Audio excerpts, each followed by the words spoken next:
that align with your long-term goals. At Trajan Wealth, we're fiduciary advisors that are held to a higher standard with no hidden agenda and no hidden fees. Don't let your retirement dollars sit in an old plan, and don't roll it over to your new plan without consulting Trajan Wealth first. Call Trajan Wealth today at 407-213-0000, 407-213-0000. Advisory services are offered through Trajan Wealth, LLC, an SEC-registered investment advisor.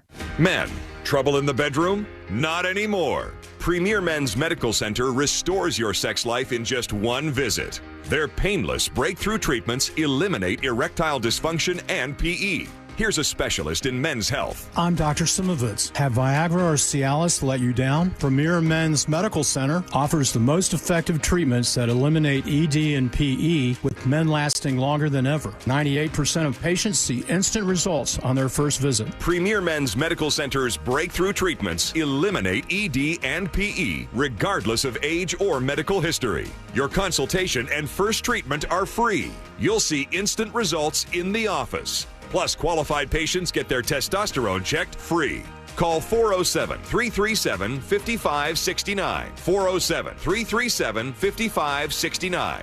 To restore your sex life in just one visit, call now. 407-337-5569. I'm John Morgan of Morgan & Morgan. If you've been injured in a car accident, call America's largest injury law firm. For over 35 years, my mission has been to deliver more for our clients, to deliver more for you. Injured? Visit forthepeople.com for an office near you. Hey everybody, Jim Colbert here. We are in the dead center of hurricane season. Is your roof ready for the rain and the wind? If not, call Eustace Roofing. Do not wait until the storms get here. Get ahead of hurricane season with a brand new roof. And remember, it is Eustace Roofing, but they cover all of Central Florida. With over 65 years of hands-on service, they're ready to help you now. Each site gets an on-site crew manager, project manager, and an expert team. Get these guys on site for a free quote today. It's EustaceRoofing.com. The real roofers, real craftsmen, real professionals, real experts. Eustace Roofing.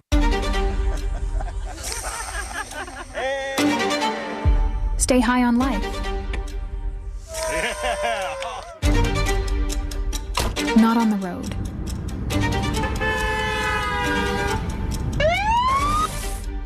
Driving high will get you a DUI, and it could mean costly deductibles, higher insurance rates, jail time, and potentially your life. Don't put yourself and fellow drivers at risk. A message from the Florida Department of Transportation. Let's go! You're still glowing, flirting, grooving. You still got it. But your immune system weakens as you age, making it harder to fight flu, pneumococcal pneumonia, RSV, and COVID-19. Vaccines are a key part of any health routine and help strengthen your immune response. Ask your doctor or pharmacist which vaccines you need. Schedule in minutes at vaxassist.com. Sponsored by Pfizer.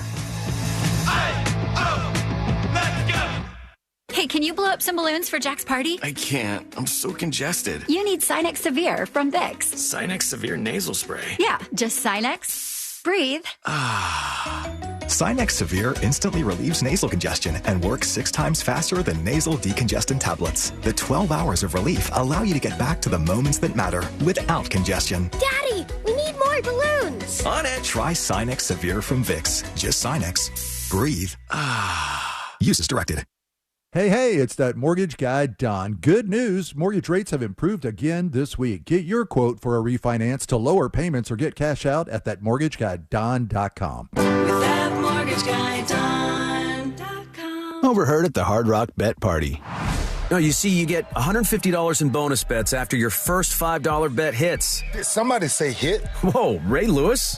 We were just saying if your bet hits. Huh? You know I love a good form tackle. We know, Ray. We know. Hard Rock Bet Sportsbook. Roll with us.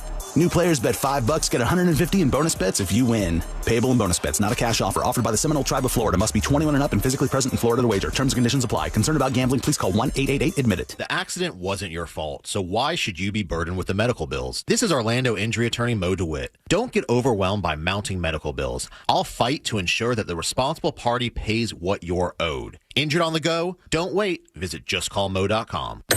Coming to you live from the JustCallMo.com studios. Injured on the go? Just call Mo. Need help after an accident? Visit JustCallMo.com or dial 1-800-CALL-MO. This is WTKS-FM HD1, Cocoa Beach, Orlando, an iHeartRadio station. Make us the #1 preset on your car radio and on the free new and improved iHeartRadio app. Listen for all your music, radio, and podcasts. Free never sounded so good.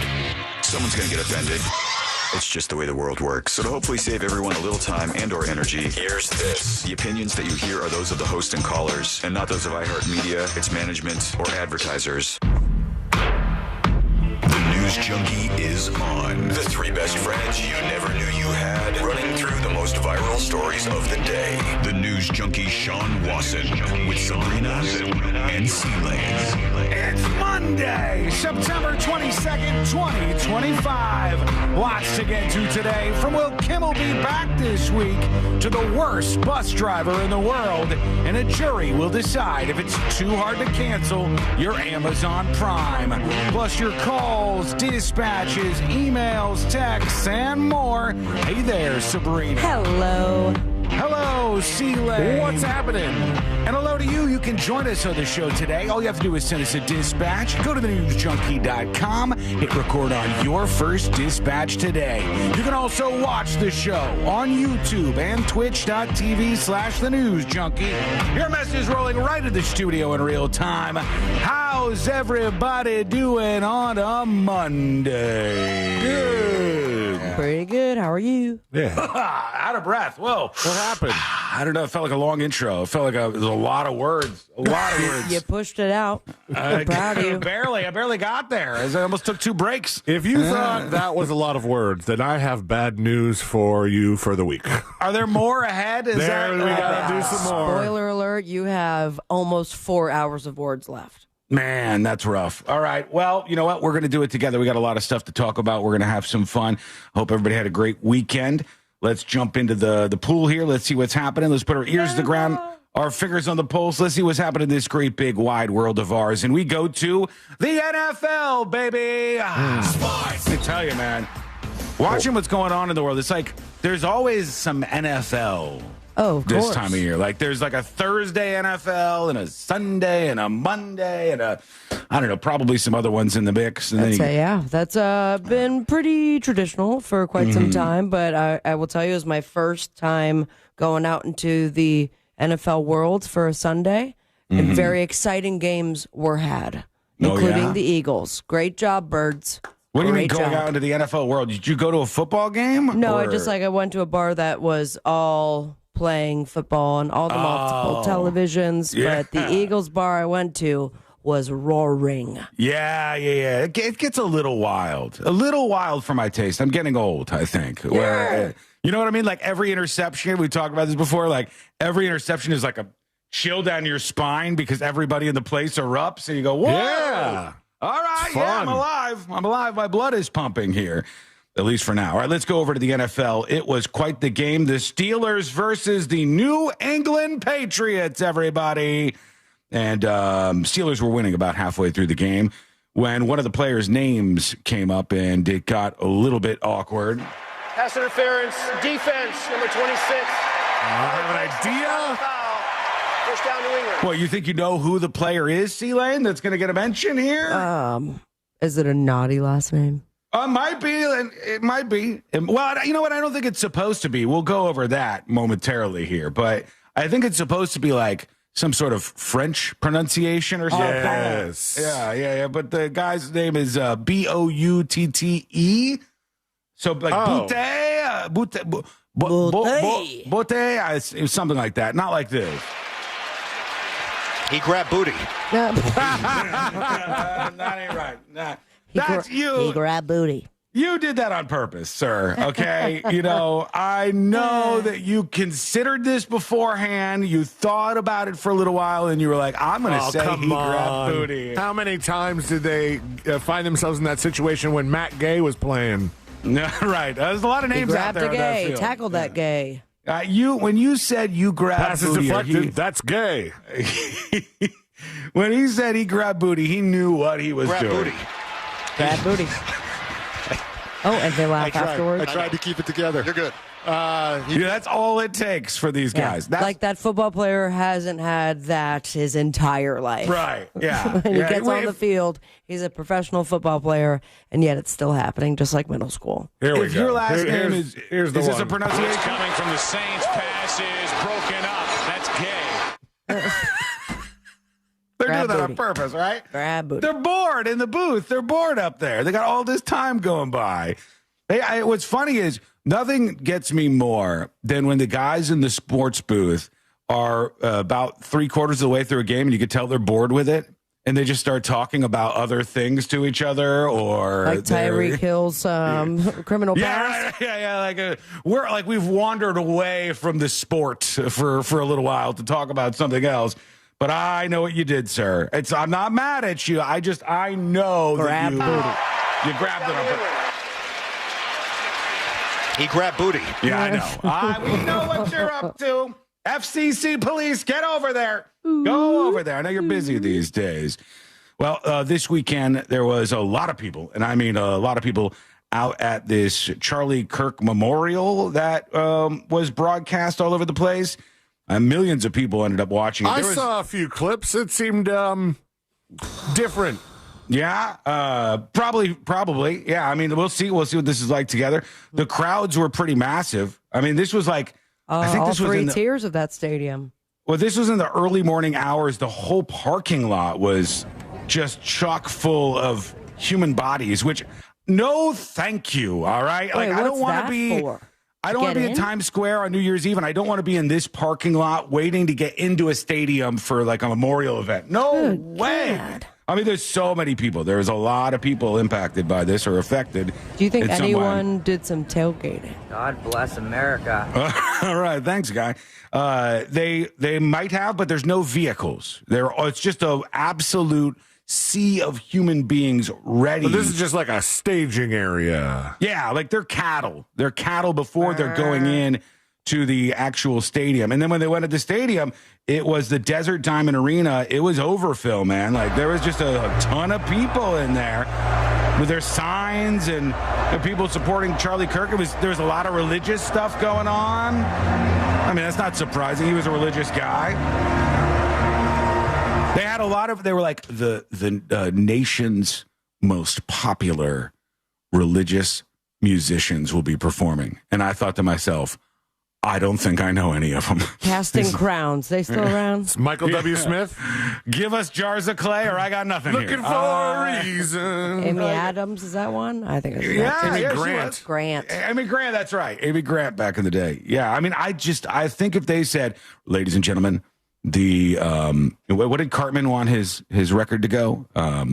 Like he wanted a platinum record, but in the religious world where he was doing the religious music, it went like full frankincense or something, or whatever it was. It's all coming back to me now. I understand. If they said the full 6 times frankincense album selling artist, the religious world's biggest musician, no idea. Absolutely no idea. But they everyone had them all. their hands up, eyes closed, I imagine. I guess, yeah. I mean, they all gathered out there.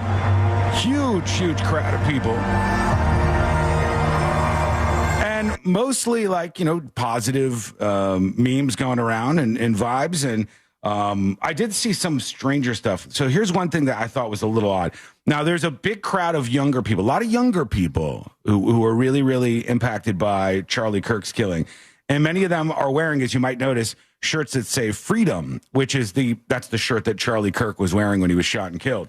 It just said freedom on it. It was a simple shirt. Mm-hmm. Some of the other stuff I saw, some of the merch and whatnot. This guy, I think here, right? See, I don't know what to do with some of this. They had some merch out there, and some of it said "Make America Charlie Kirk." It's a MAGA hat, but instead of "Make America Great Again," it's a Mac hat. Yes, it says "Make America Charlie Kirk," just like a MAGA hat would.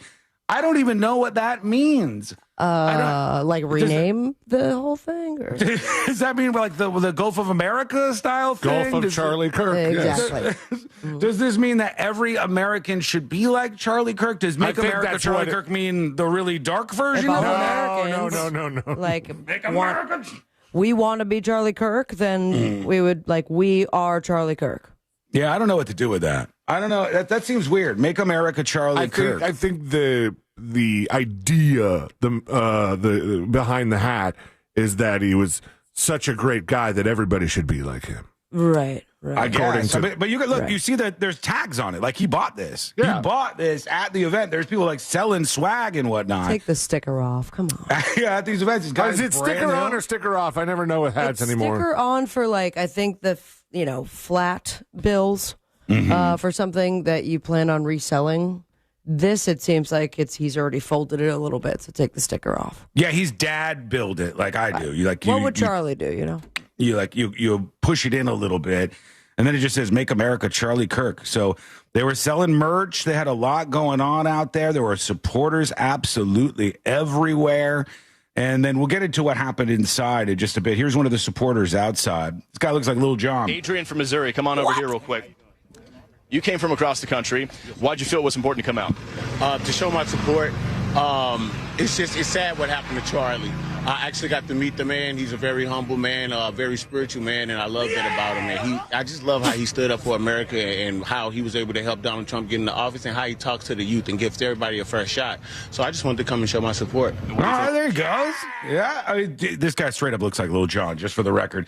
But yeah, he was out there in Glendale, Arizona. A lot of supporters like that. He said, just wanted to show my support, come out here, talk about what Charlie Kirk meant to me. And then things got real because they had a whole bunch of presenters come out. Now, when they asked his wife to come out, a couple of things struck me. I was like, one, there's got to be a level of weird where it's within a week of your husband getting shot in the throat and assassinated by some lunatic. And then you're coming out on stage at a stadium full of people and they're doing like cold sparks. Yeah. As you're walking out on the stage and it's like, ladies and gentlemen, it's funeral time. Hailing from wherever Charlie Kirk hailed from. And they're like cold sparking it.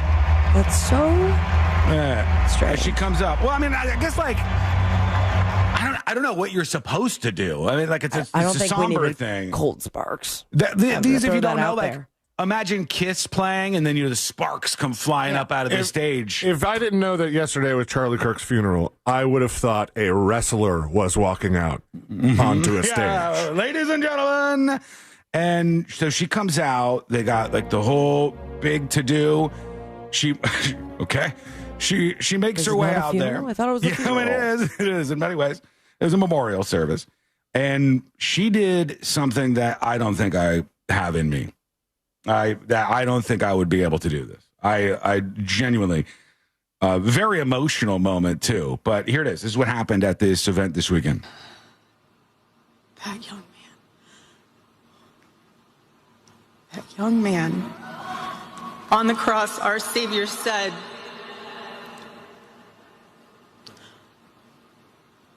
Father, forgive them, for they not know what they do.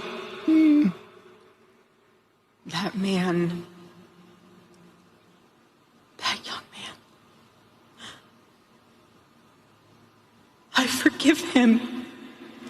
I don't think I would do that. I just dug deep in me for a moment, and when I saw this clip, I was like, I don't think I could do that. After somebody took something like this away from me, maybe I'm more spiteful. Maybe I'm more revenge ready. Maybe you're also not the leader of this, very Christian based organization. And maybe it's the religious thing. I'm not a religious person in the slightest, right? You know that if you listen to this show at all. I don't care about religion really.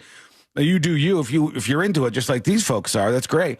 But for me, like, I don't know. Maybe my heart is a little harder, but I couldn't do that. If like somebody, I think about the people I love in my life, and if somebody took that away from me because they were some absolute reject, rabidly political, violent lunatic who wanted to shoot him in the throat because of something that they said, I don't think I could do it. I don't think I have it in me to be like, well, I forgive them a week later, a week after this happened. Now, better pull the person than I curtain am. up a little bit, though. And if you're talking to an entire stadium at your deceased loved one's memorial service, Mm-hmm. could you say it and then internally? No, don't. I think I would still be, the phases of grief. Yeah. I don't think I'd be this far along enough at that point. I think You're I would still be in like, anger here. Yeah, big time. yes. I'm like the little guy on Inside Out, the little red man still at this point in time, where I want blood, I want revenge, and that I'm not saying that this is good by any stretch of the imagination, but it's just I thought when I heard her say that, like, I couldn't do that. I just couldn't do that. Another person who couldn't do that was the president of the United States of America. Oh boy. This one was interesting. Yeah. He followed her. In that private moment on his dying day, we find everything we need to know about who Charlie Kirk truly was. He was a missionary with a noble spirit and a great, great purpose. He did not hate his opponents. He wanted the best for them. That's where So far, it was like, okay, all right. He didn't hate his opponents. He was reading the teleprompter. It's like, you can see he's staring straight at the teleprompter, and then you see for a second, he goes, "Ooh, don't love that." You can always see when he's about to trump out. Let me finish this sentence, and then crack the old knuckles here. It's like he's grading a paper, and he's got the red pen, but he does it in real time. He's like, nah, I think we need to add a little something here. His opponents, he wanted the best for them. That's where I disagreed with Charlie. I hate my opponent. And I don't want the best for them. I'm sorry. I am sorry, Erica. What? But now Erica can talk to me and the whole group, and maybe they can convince me that that's not right, but I can't stand my opponent. Okay, all right. Quick See, question. I feel more like that. Who is the opponent he's speaking of? I have no idea. I don't believe he's up for election. In life, all of the people maybe outside the stadium protesting, I don't know who, but he hates him. Whoever is his opponent, he hates him, and I think honestly, like that's a little easier for me to understand in some ways. It's like the anger at somebody who wants such bad things to happen to you. Okay. You want bad things to happen to them. Like, do you believe? Which of these do you believe more? Do you believe like I wish my enemies nothing but the best, or I wish my enemies nothing but the worst? I mean, as far as enemies, I don't wish death upon anybody, but I don't know if Trump was referring to the protesters outside. He said his opponent, and I just wonder, like, was this the best place to do it during what was considered a eulogy for Charlie Kirk? That's Trump trumping. I mean, he's just going to do that. I think that's what he's going to do. But which one of those would you be? Would you be more inclined to say, like, I wish my enemies the best, or I wish my enemies the worst? Because I don't wish my enemies the best. I don't, personally. I would like to see them wriggle and writhe and go through any troubles that they would wish on me. I just think that is just like the default reasoning. I kind of think people who don't say that are not being fully honest sometimes. But I don't know. Maybe that's how people actually feel. Question for you today. Which one of those resonates more with you? Like, I wish my enemies the best, actually taking the high road, or I wish my enemies the worst, no matter who that is. And of course, we're not talking about enemies in like, the traditional sense, like two wars going at each other, but your haters, the people who are coming after you, those people. Do you wish them the best, or do you wish them the worst, C-Lane? I don't know about the absolute worst. I certainly don't wish them the best. It's I hard wish to me root the for best. somebody. I wish me the best. Yes, you and your family, right? You wish Jackson the best. You wish your wife the best. You wish, your clan of people. Those are the folks who you wish the best. And then if somebody's like constantly rooting against you, somebody's constantly coming after you, trying to ruin you. I mean, I don't know. I don't know how I feel about that. Yurdum over on YouTube says, no heaven for Sean. Is that the rules? Are those the rules? I don't want those to be the rules.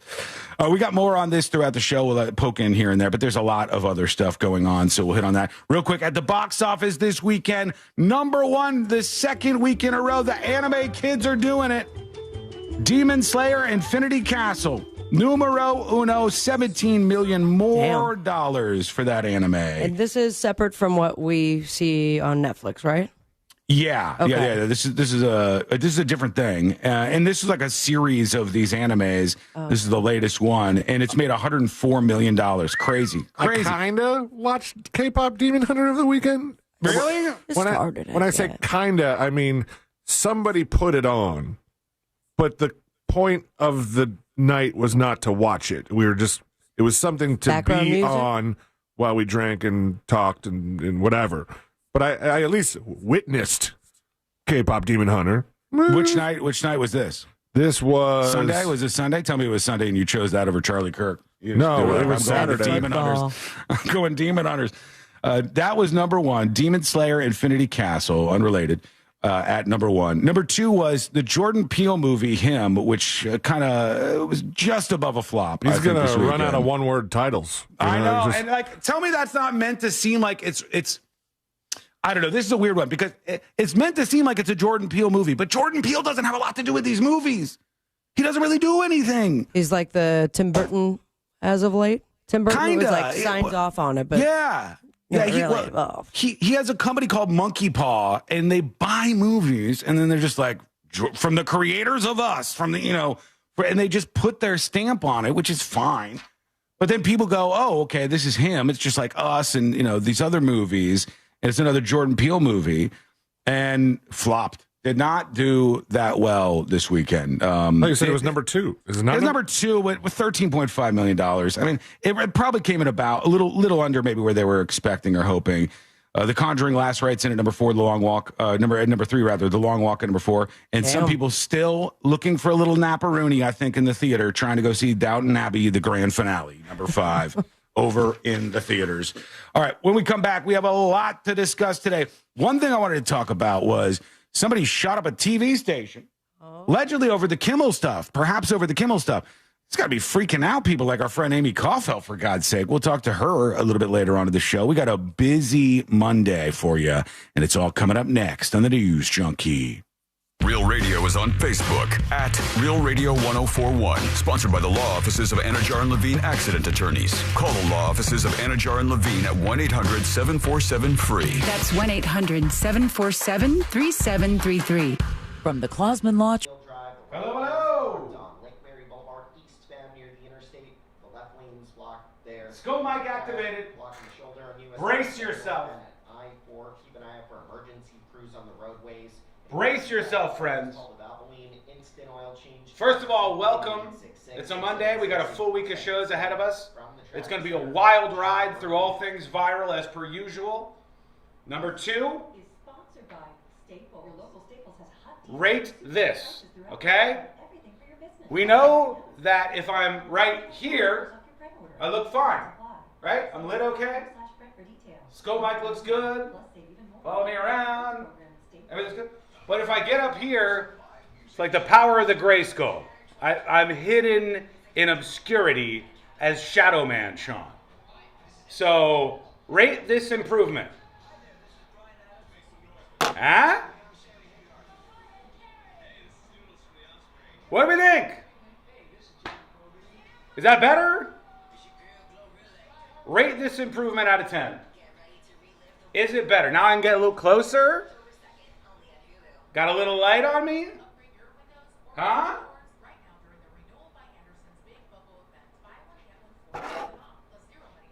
$8.3? Only at 8.3?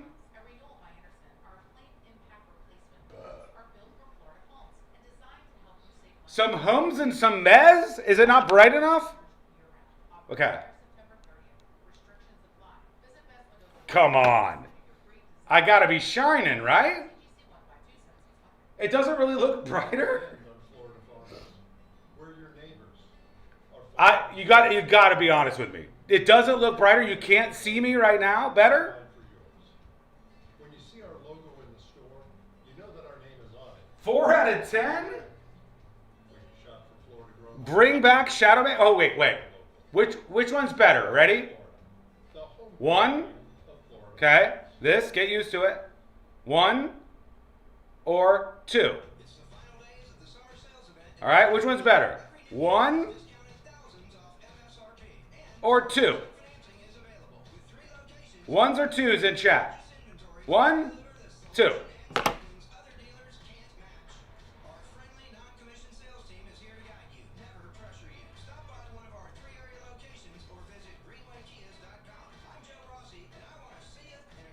2 is better, but it looks like you have a Hitler mustache now? Oh, God. What have I done? I feel like I'm at the eye doctor. 2, but not by much?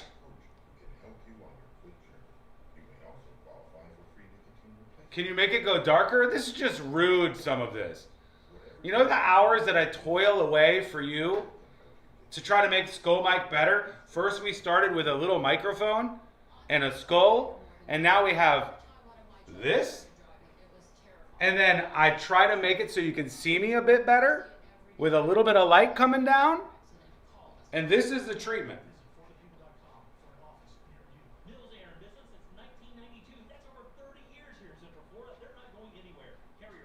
2 is not great. Better take off the hat. I got a haircut this weekend.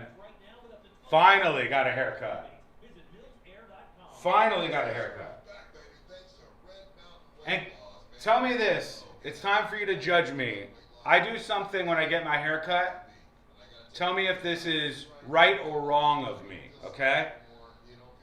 When I get my haircut, which is, I don't know why, such a giant pain in the ass to me, I live 2 seconds from a Great Clips. That's where I've been going. I fire up the app.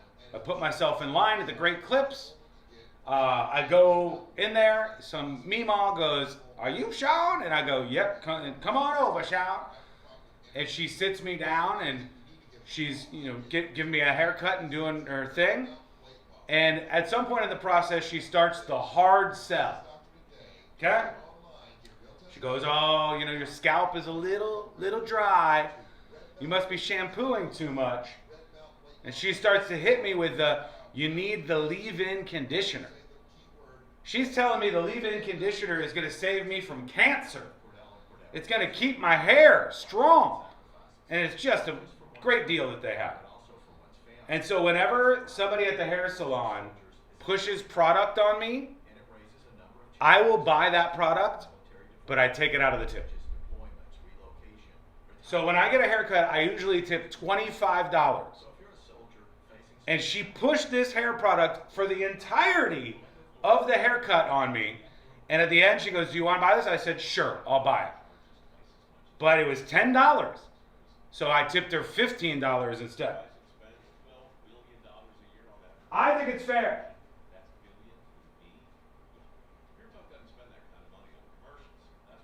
That makes your hair greasy? Dry scalp shaming is their go-to move? It's effective.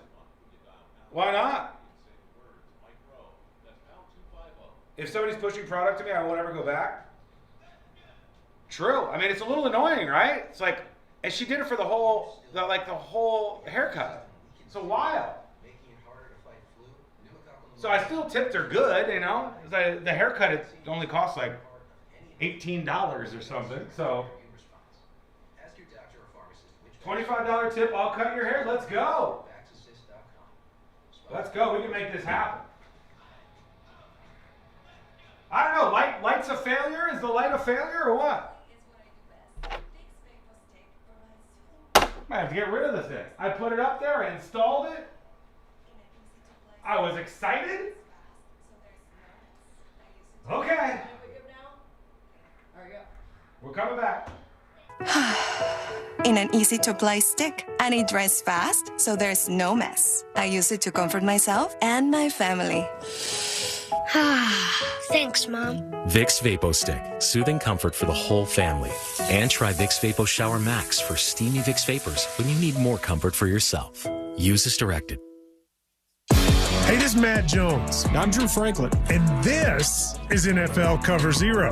We're just here to try to give you an NFL perspective a little bit different. Did you see the Colts pretzel? That was my other big takeaway from that game. What was that? Oh, my. We think NFL coverage should be informative and entertaining. And twice a week, that is exactly what you're going to get. Open up your free iHeartRadio app, search NFL Cover Zero with Matt Jones and Drew Franklin, and listen now.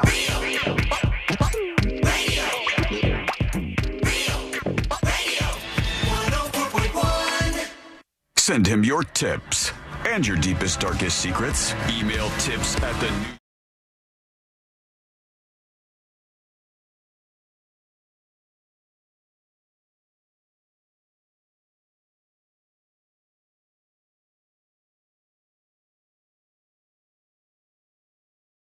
I think we'll be talking with our friend Amy Caulfield.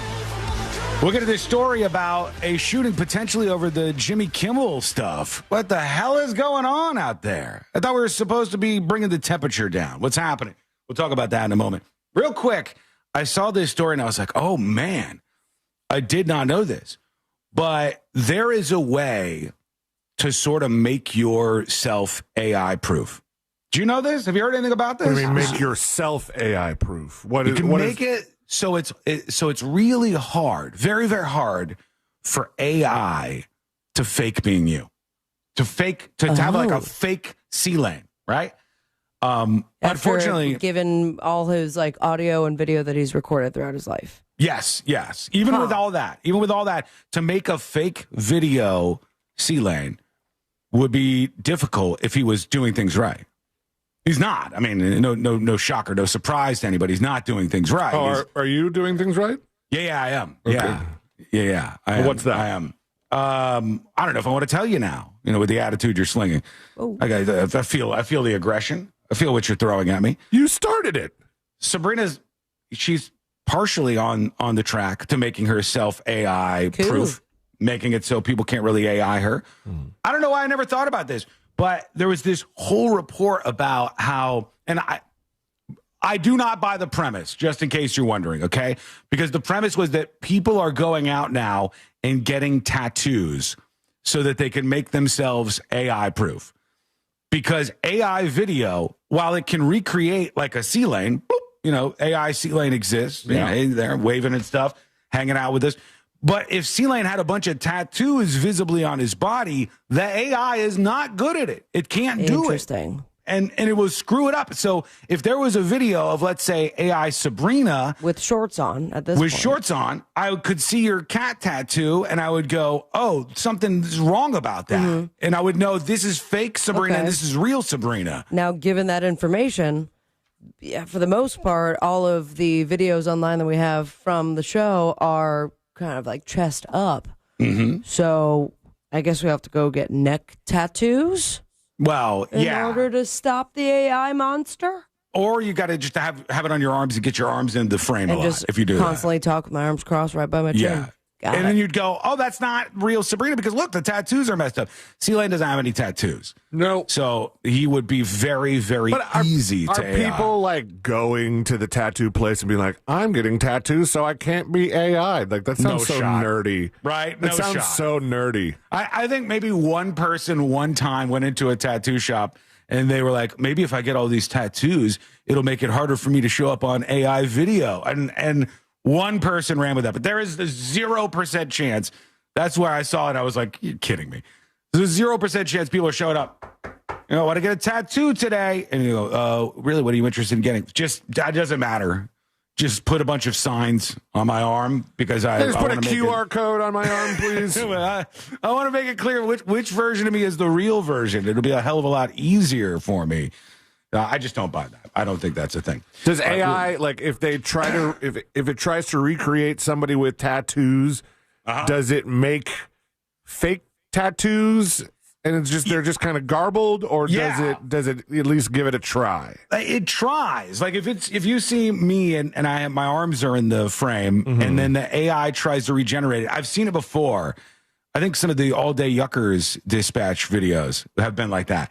And it tries to put something. It's like, oh, there's markings on his arm right here. Yeah. Something's going on. So it'll replace it with like some skulls or, like a fiery microphone or, whatever. Look like the dude from Moana. Basically. Yeah. They basically put like that kind of tattoo all over you to fill up the space. And this is just a loophole. Just so everybody knows, I want you to be fully in on this. We got to talk about this Jimmy Kimmel shooting. We will get into that momentarily. Real quick, though, ahead of that, an update from Universal about that roller coaster accident. We discussed this last week. Epic Universe, it's a new theme park. We learned there was a person who died on their new roller coaster. Mm-hmm. A beautiful roller coaster that people love called Stardust Racers, I believe. It is. And we learned that the person died. A little later on the show, we learned that the person was in a wheelchair. So perhaps they were in like a different ride car and, there was like different circumstances going in. for the person who died. And they had said, I heard a couple of things, and all grain of salt, some of what I'm about to say here, because I don't know if it's 100% locked in, but I heard a couple of things. Celine, you might be able to tell me what protocol would be since you've worked at the theme parks before. I heard the following. I heard, number one, when he came back, he was like fully unconscious and bleeding. There was like some blood, at least. And then there was people who tried to resuscitate him. Mm-hmm. Some woman took her skirt off and tried to stop tourniquet? the bleeding. Yeah, make a tourniquet for this guy. People were stepping up and doing mega heroic stuff, which is just awesome to hear. Unfortunately, this guy didn't make it, I guess. He died as a result. The other thing, and this is where I was going to frame this towards you, C-Lane, I heard that in the moment where this occurred, the team member or employee from Universal sees the ride return. Some of the people on the ride have noticed what's going on and they're freaking out. Mm-hmm. And the team member starts freaking out. Oh my God, this guy is not good. Something is wrong right here. I heard that they kick in some sort of protocol, which on a ride like that means that they keep all the lockers locked. Oh. And they take your cell phones and all of your stuff and they bring it to like the front gate. Okay, I heard that as well. Did you? Because now, I do believe, though, that the people that were there, like, waiting to get onto the ride had to stay put for quite some time while all of it was happening. But upon going to the lockers, all their stuff had been taken to Lost and Found. Yeah. But even had they gone to their lockers, they couldn't have come back to film anything. Yeah, because I think that's what they were trying to block, Sabrina. I think they were suggesting that this is because they don't want them to get their phones and record the dead guy. But that seems weird to me. I mean, maybe you have to worry about that. Maybe that's an issue. I'll tell you this. Have you seen any video of this? No. It seems highly annoying, though. Like, I would just want to go to another ride with my phone. Yes. Yeah, you're inconveniencing Celine. How is I'm also very curious as to why we haven't heard from... I've heard from one dude. I saw his TikTok. And then I now see he's being interviewed by news outlets. But no one that was actually on Italiano. Tommy Italiano? Yeah. Yeah. Tommy Italiano. Yeah. But no one that was actually on the ride at the time of this person's death. They have managed to sort of keep it a little hush-hush, and I'm sure there are reasons. But they did issue a statement, and this is from Karen Irwin. It says, "Dear team members." So this is a statement from Universal. But it's not supposed to be to the public. This is a statement to employees. Yeah, to employees. Yeah. It says, "Dear team members, in my 35 years with Universal, few moments have been as difficult as this one. As you may know, on Wednesday of last week, a guest was unresponsive after riding Stardust Racers at Epic Universe, was transported to the hospital, and later sadly passed away." Now, they've put TOD, time of death, later, like we don't have this death on the ride. So they're like, later on, passed away. Our hearts are with their guests, family, and loved ones, and with all of you who have been impacted by this tragic loss. I want to express my deepest gratitude to you, our team members, for the resilience, compassion, and professionalism you have shown. I'm proud of the way you supported one another and our guests while carrying out your responsibilities with care and excellence during an incredibly hard moment. Here we go. Our internal findings today confirm that the ride systems function as intended. The equipment was intact at the ride start, throughout the duration of the ride, and upon the ride vehicle's return to the station. And our team members followed procedures. The attraction remains closed as we continue to work through a comprehensive review process in cooperation with the ride manufacturer of record. Safety is and always will be at the forefront of everything we do. So they're like, the investigation is ongoing, but they're saying the ride worked as intended. Nothing malfunctioned. Just so you know, everything happened according to plan. They're suggesting that, all is above board with the actual ride itself there. You didn't do anything wrong, and we didn't do anything wrong. More importantly, perhaps, we didn't do anything wrong. Because there's stories about when he came back, there was a giant hunk of metal on him. You heard that piece too? I don't know if there's any truth to that. Again, grain of salt this. It's all speculation. But it's just one of the things that's going around. If I heard it and Sabrina heard it, it's a thing that's percolating out there a little bit. So we'll keep an eye on what happened with this story. We got Amy Caulfield joining us in just a bit. When we come back, we will talk about apparently somebody attacked the TV station because they suspended Kimmel. Apparently, we'll go into what went down, how many shots were fired, who this guy was. All of that is coming up next on the News Junkie. Coming up tonight on Real Radio at 7, it's a corporate time with Tom and Dan. Brought to you by MyEternalVitality.com and Modern Plumbing Industries. At 9 p.m., it's Real Laughs with comedians James McGill and Ken. And Real Music starts tonight at 10 on Real Radio 104.1.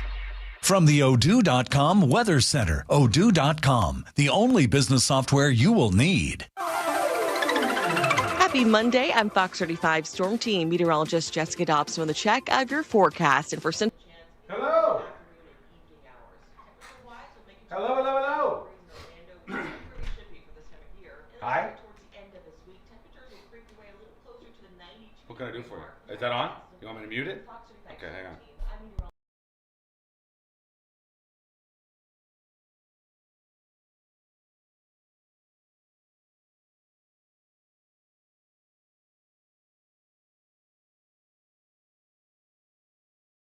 Like it. They don't like the light. They don't think it's better. Your face looks like completely shadowed.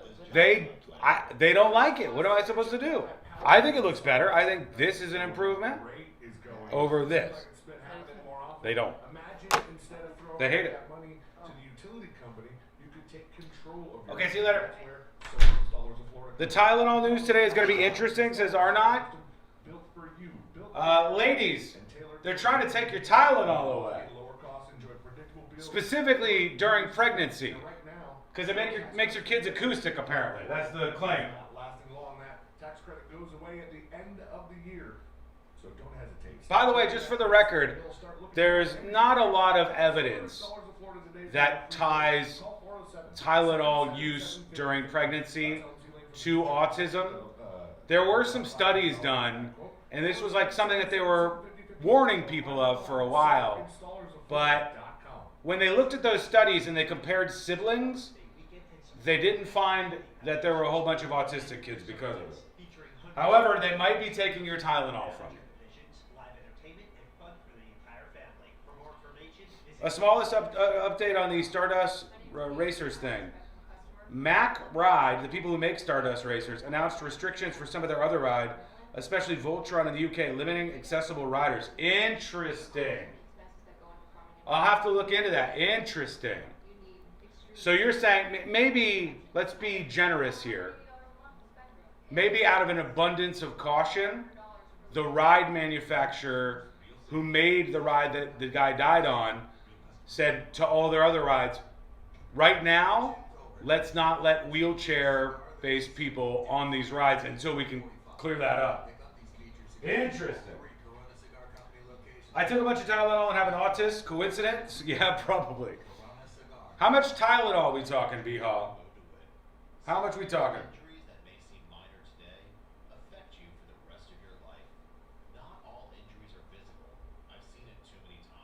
Tylenol ruined my stomach? Jeez.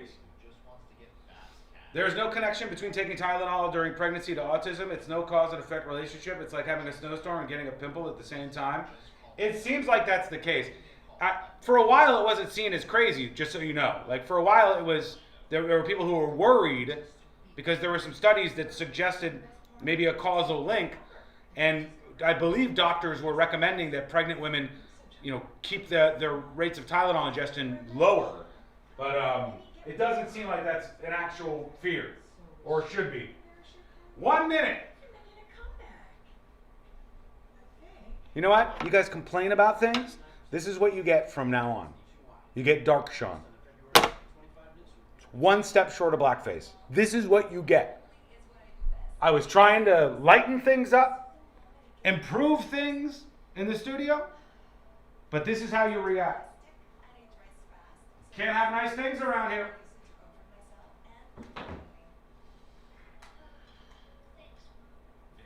All right, we're coming back. Myself and my family. Thanks, Mom. Vicks VapoStick, soothing comfort for the whole family. And try Vicks Vapo Shower Max for steamy Vicks vapors when you need more comfort for yourself. Use as directed. Only one app puts the live radio dial in your pocket and lets you save your favorite stations, playlists, and podcasts as presets. iHeartRadio is your all-access pass to the audio that moves you. Get what millions already have. The free iHeartRadio app. The #1 app for radio. Got issues with youth or high school sports? Positive Coaching Alliance can help. PCA, a national nonprofit, offers more than 1,000 free online resources for youth and high school sports coaches, parents, students, and administrators. Visit PCADevZone.org. This earful of real radio is sponsored by Sunset Walk Best of Challenge. Tickets on sale now at sunsetwalk.com.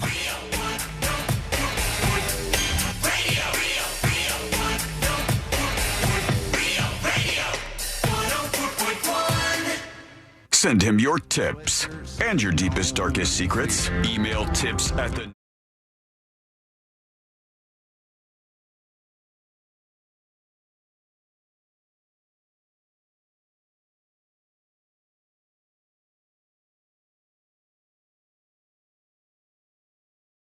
Big week ahead of us around here. So thanks for hanging out. And if you missed any of the show, as per usual, you can find the links to the podcast, which you can subscribe to for free over at thenewsjunkie.com.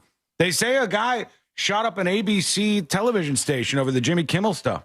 Like he may have been mad about Jimmy Kimmel being suspended, and he was like, here's what I'm going to do. Like, OK Corral style. He drives by and shoots up the local TV station in Sacramento, California. Now, this guy's last name, at least as I see it in the story in front of me, is insane. It's unhinged. I would argue that it's two last names squished together, but there's no dash in what I'm looking at. There may have been a mistake here from some of the affiliates that wrote about this, but it says the name is Anibal Hernandez Santana.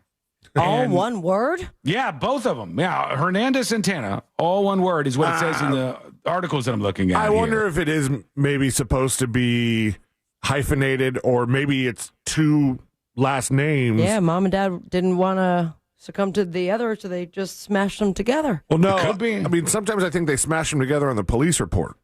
Oh yeah, maybe. I mean, we'll see if they screwed it up here. They could have. Let me see. I'll pull up one of the stories. Is this the station? No, this is a different channel. I'm trying to find the actual channel that they ended up shooting up. It's ABC 10 in Sacramento, and it says that the suspect has been arrested by the FBI after being released by the state, and the person had driven to their television station. Previous to this, he had posted a bunch of, they called it like left-wing style screeds online. Screeds? Yeah, he's like posting about politics. And hang on, let me see. Hello, everyone. It has been an unforgettable Friday. Hello. I'm Chris Thomas. I'm Laura Painter. Chris Thomas. And we start tonight with breaking news from here at ABC 10. Uh-oh. Sacramento police are investigating after 3 gunshots were fired into the lobby of the ABC 10 building.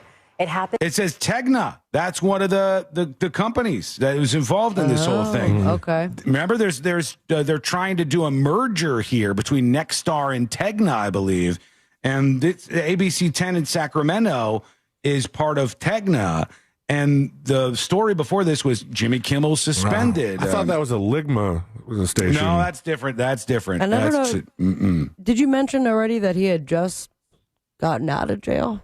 No, I didn't see that. No, it's not on the story I'm looking at. If this was Saturday that the drive-by shooting happened, because I think he did just drive by, he was, it was hours after he posted bail. Oh, no, I think you're taking that wrong, maybe. He was arrested by the state authorities and charged for shooting at the ABC 10 TV the FBI station. went and arrested him again. Yeah, and then the feds, my bad. like his attorney was surprised because the feds showed up and the feds were like, we are arresting you too. And he got arrested again to try to damned.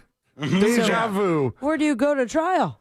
They were going to fight that out. It's kind of strange. It seems like the state had it under control. Somebody from KCRA, Peyton Headley, is hyphenating the last name, Hernandez-Santana. So I think it could be like it was entered into a police report one way and somebody ran with that, but it seems like it's not just haphazardly smashed together like it looked. The way I'm looking at it, it looks like it wouldn't fit on the back of a baseball jersey. You know, it would not. This is a long name, Hernandez Santana. Letters a little smaller.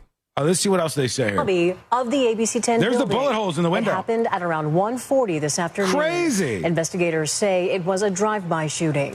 We did have employees in the building at the time, but thankfully no one was hurt. Investigators are now reviewing surveillance video, searching for any possible suspect information. Fortunately, we haven't had a lot of attacks on our media partners, and we like to keep it that way. This is unacceptable behavior, and so to those that may have been responsible for this, I hope you see this. We're not going to stop looking for you. This is unacceptable behavior. It's not going to be tolerated in Sacramento. There they Our go. parent company, Tegna, has released this statement saying, quote, All right, they said, while details are still limited, importantly, all of our employees are safe and unharmed. We're fully cooperating with law enforcement and have taken additional measures to ensure the continued safety of our employees. So, yeah, they were suggesting that possibly this dude was just revved up about Jimmy Kimmel being suspended, and he decided to shoot up the local ABC affiliate. Like, what, dude? What's going on out there? Everybody chill, all right? Dial it down. Look at where you're at right now. Dial it down 6. Bring it down 6. If you're on 11, we're going down to 5. We're going down to 5. Chill out. You're shooting TV stations up over Jimmy Kimmel being not even fired, but suspended. Look, I'm no fan of this, but we can't shoot people all the time. We cannot do this. They won't suspend you. You're going to be in jail. Oh, this guy's in trouble. Yeah, he's in big trouble. It went right. I mean, there was at least 3 shots through the front of this TV station, and it's only dumb luck on his part that nobody was on the other side to get hit. Killing somebody over Jimmy Kimmel being suspended, if that turns out to be what drove this guy. There was a protest, I think, about the Jimmy Kimmel stuff either earlier in the day or very recent to this. But, yeah, they're being kind of cagey about what this guy says his motivation was and all that. But, the timing is quite, looming over the whole situation. He didn't engrave any bullets. No, not yet. Do any manifestos. We don't know. And people these days are quite weird about motives, right? Like, if somebody comes out and they scream their motive out, there'll still be people that are like, I don't know. I don't know. Unless the motive matches up with what their team likes, the motive's like, well, I still saw the New York Times this weekend. They're like, we're unsure what the motive for Charlie Kirk's shooter was. Like, you might be unsure. I think we figured it out. I think we've got this one locked down. But it's just crazy to me how some of that's going on. There was another shooting. We'll talk about it at some point in time this weekend. It was a wedding at some event, and a guy who was a former employee of this country club wandered in and said something to the effect of, the kids are safe, free Palestine, and then he shot somebody and shot somebody at this thing. We'll talk about this later on. And even afterwards, most of the places weren't even mentioning, most of the news outlets weren't mentioning or were burying the idea that he said free Palestine. And I'm going, guys, take the temperature down, all right? Shooting TV stations is nuts. Amy Kaufeld works at a TV station, for God's sake, and she is a national treasure. We must keep her security. safe. I hope they do. Try. I want to see what she thinks about that building survived a tornado. Did. True story. Absolutely. So we'll check in with our friend Amy Kaufeld from Fox 35, and that is coming up next on the News Junkie. Win tickets to the Tampa Bay Bucks game Wednesday on our Instagram at Real Radio 1041. From the Clausman Law Traffic Center, car crash, call Clausman Law. ClausmanLaw.com. Only one lane's getting by now on I-4 westbound at Fairbanks Avenue. I believe it. Hey, folks. We're back live on the show in just a couple of minutes. Traffic troubles, call the Valvoline. Sorry for the burp. We shall check in with Amy Kaufeld from Fox 35 here in a moment. Somebody asked me a question, but they got my last name wrong, so I'm not answering your question. May you forever get the Duke's Mayo song stuck in your head for getting my name wrong.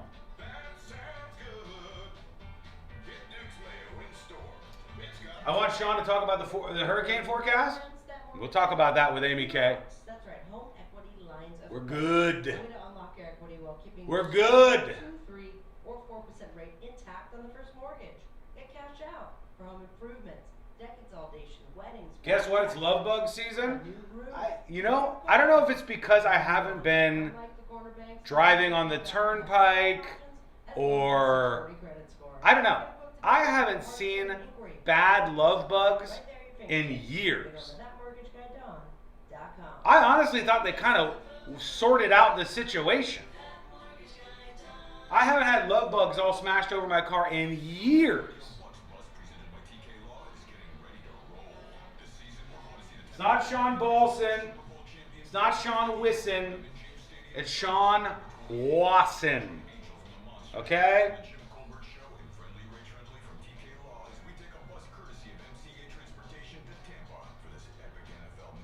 JTU, you're still not getting it right. You're still not getting it right.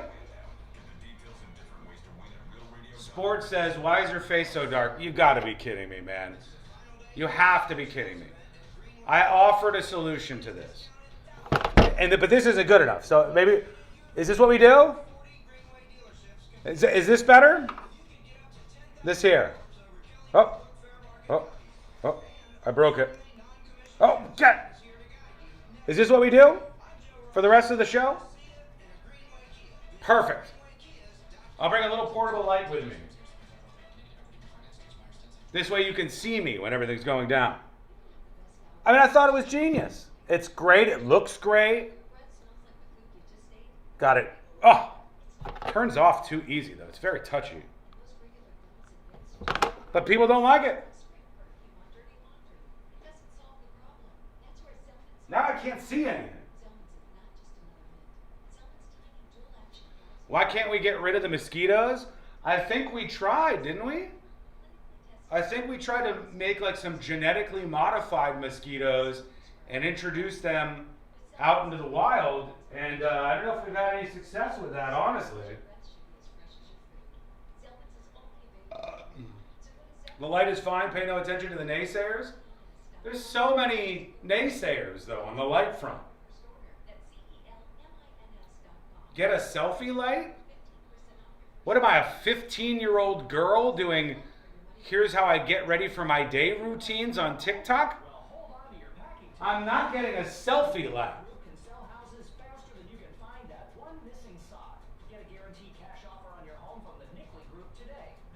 Is it inappropriate for me to ask Amy Kaufeld when she comes on if she is like dealing with extra security precautions because of these lunatics out there?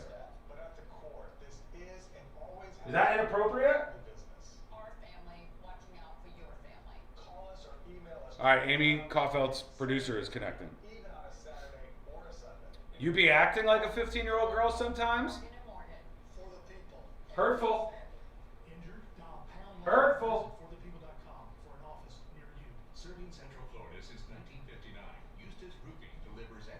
Amy Kaufeld joining the grid. There she is. Just connecting now. Eddie, what the come on, man. What? What are you doing? Sean always wears a cap? I don't have to. I got a haircut. It's nice. I didn't style it, though. People are not targeting news anchors? Buddy, they just shot up a television station. Yeah, they're targeting whoever they can. 2 minutes and we're coming back live. Amy K works for Fox, so they're good? No, I don't think so. I think it only takes lunatics one mistake to connect Fox, locally owned and operated, and Fox Network to Fox News, and then they start just blasting. What do you call your multi-view screen? We call it the grid. Problem is, if you look at the grid, C-Lane's not there. So he hasn't been talking with Amy K. Sabrina, of course, is not there. Amy K is there. Oh, here's just back now. Just back now. About 75% chance he was pooping. Yes, I can. Can you hear me? All right, here we go. Ready? I was born in the shadow. I was born in the dark. We're coming back live on the show. Attend the Moms Only frat party that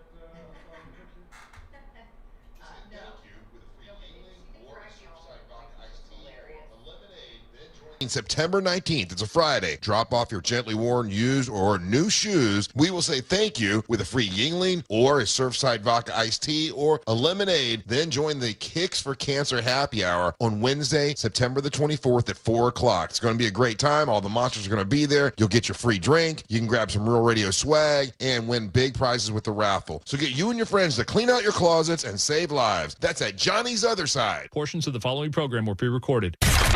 Live from the JustCallMo.com studios. Got questions after an accident? Just call Mo. Visit JustCallMo.com or dial 1-800-CALL-MO. This is WTKS-FM HD1 Cocoa Beach, Orlando. An iHeart radio station. Make us the #1 preset on your car radio and on the free new and improved iHeart Radio app. Listen for all your music, radio, and podcasts. Free never sounded so good.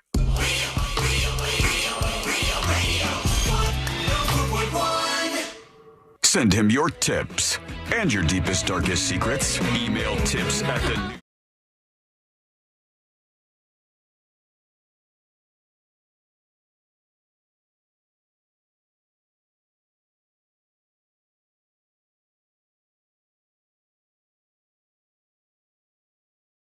In the world's most viral newsroom. Learn more about the show and get on board with the podcast that you could subscribe to for free so you don't miss anything over at thenewsjunkie.com. It's Monday. It's our favorite time of the week. Why? Because we get to hang out with our good friend Amy Caulfield from Fox 35. Yeah. Hi, guys. Happy Monday. Happy first day of fall. Yeah, we did it. Yes. Did it. I'm it sweating didn't feel still. like, I don't understand. It didn't feel like fall much this weekend. No, Yeah, it's gross. It's like 90 degrees outside. It's nasty. There was a day or two there, Amy, where I was walking outside and I was like, this is nice. Yeah, it was like 2 weeks ago. We had like a little bit of like almost, I don't even call it a cold front, but it was like in the 80s. There was no humidity. And everybody got like really excited thinking like this is the start of fall. But no. Yeah. I It's a mean, lie. I know I saw you went on a little journey this weekend because you're never sitting still, never doing nothing, and always somewhere. So Amy Caulfield you went to do this visit for your daughter in college, and a couple of fun things. One was, C-Lane pointed this out, but it seems like the frat bros are trying to pull in the cool moms who are visiting the colleges. Is that right? Yeah. They had a giant sign like on a sheet that said frat party and then in parentheses, moms only or something like that. The school where she was, looking through your photos, Amy, it looked like a really cool experience. It looked like this place where, you know, a lot of like fun memories are being made, and it looked like a beautiful school. Honestly, I'm sure it is. Yeah, it's really pretty. It's a small school, only 4,000 kids. It's called Bucknell University. It's in Lewisburg, Pennsylvania, which is about 3 hours from Philadelphia, headed west. It was great. It's a beautiful campus. She really loves it there. She's having a lot of fun. You know, she's only like a month and a week into it. So I mean, Parents' Weekend was really early. But I had to make this terrible decision, you guys. What's that? They only do the Parents' Weekend like that soon into the thing. It's like she's barely settled in. Precisely, C-Lane. But here's the thing. This is what's crazy. It was the same weekend as the Florida State Parents' Weekend. And you guys know Kate, our oldest, is at Florida State. So we had to choose which one to go to, which was horrible. Kate. And then You went to the last Parents' Weekend for Kate. So we did. We went to the last two Parents' Weekends with Kate. So we were like, Kate, we're really sorry. This year we're going to go to see Caroline. But then I'm worried next year it's going to be the same thing. So Rock, I don't paper, know. scissors. We'll find out. That's it. Yeah, it just looked amazing. It looked like it was a great little experience and very cool to see. I know that we just talked on the show here, Amy, about there was a shooting this weekend at an ABC television station in Sacramento. Yes. That there's some suggestion, at least like some rumors, that may have been inflamed by or brought on by Jimmy Kimmel being suspended. How are things going over at Fox? Are you guys getting more worried about some of these security scares? Everybody being freaked out and like on edge over everything?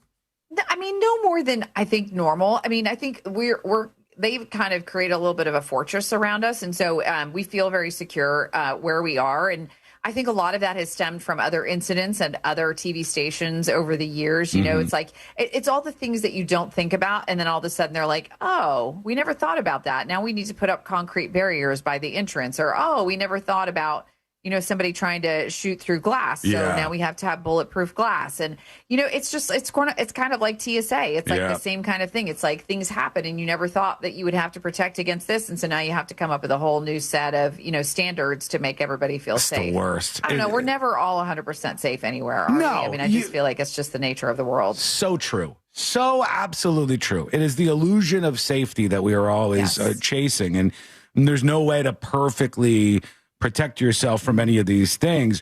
But it is weird to see your audience and a general audience and just like people out there in general so inflamed by some stuff that they're doing these unhinged things. Like to be at your house, maybe let's say it was Jimmy Kimmel that had him fired up. That's what people were suggesting. And to be at your house to go, well, I'm going to grab my gun and I'm going to go shoot the television station. It's crazy. This is wild. Well, Sean, the wedding in New Hampshire this weekend, where some guy just randomly walks into a wedding. Now, they said that it appeared that it was targeted, that he was going after a certain person, but yelling "Free Palestine" in the middle of a wedding reception and shooting at people. I mean, what? What's happening? It's crazy. Yeah, I saw that. And I was like, what's going on here? I don't know if this is like everybody really dialing things up more, or if this kind of stuff is always happening and it's just now getting attention, but it seems bad. It seems bad overall. And you obviously have this in the, in the reaction to everything with Charlie Kirk. They had that big event this weekend. I'm not sure how much of that you were able to see with all the things you had going on, but huge event for Charlie Kirk at this memorial with this stadium just chock full of people.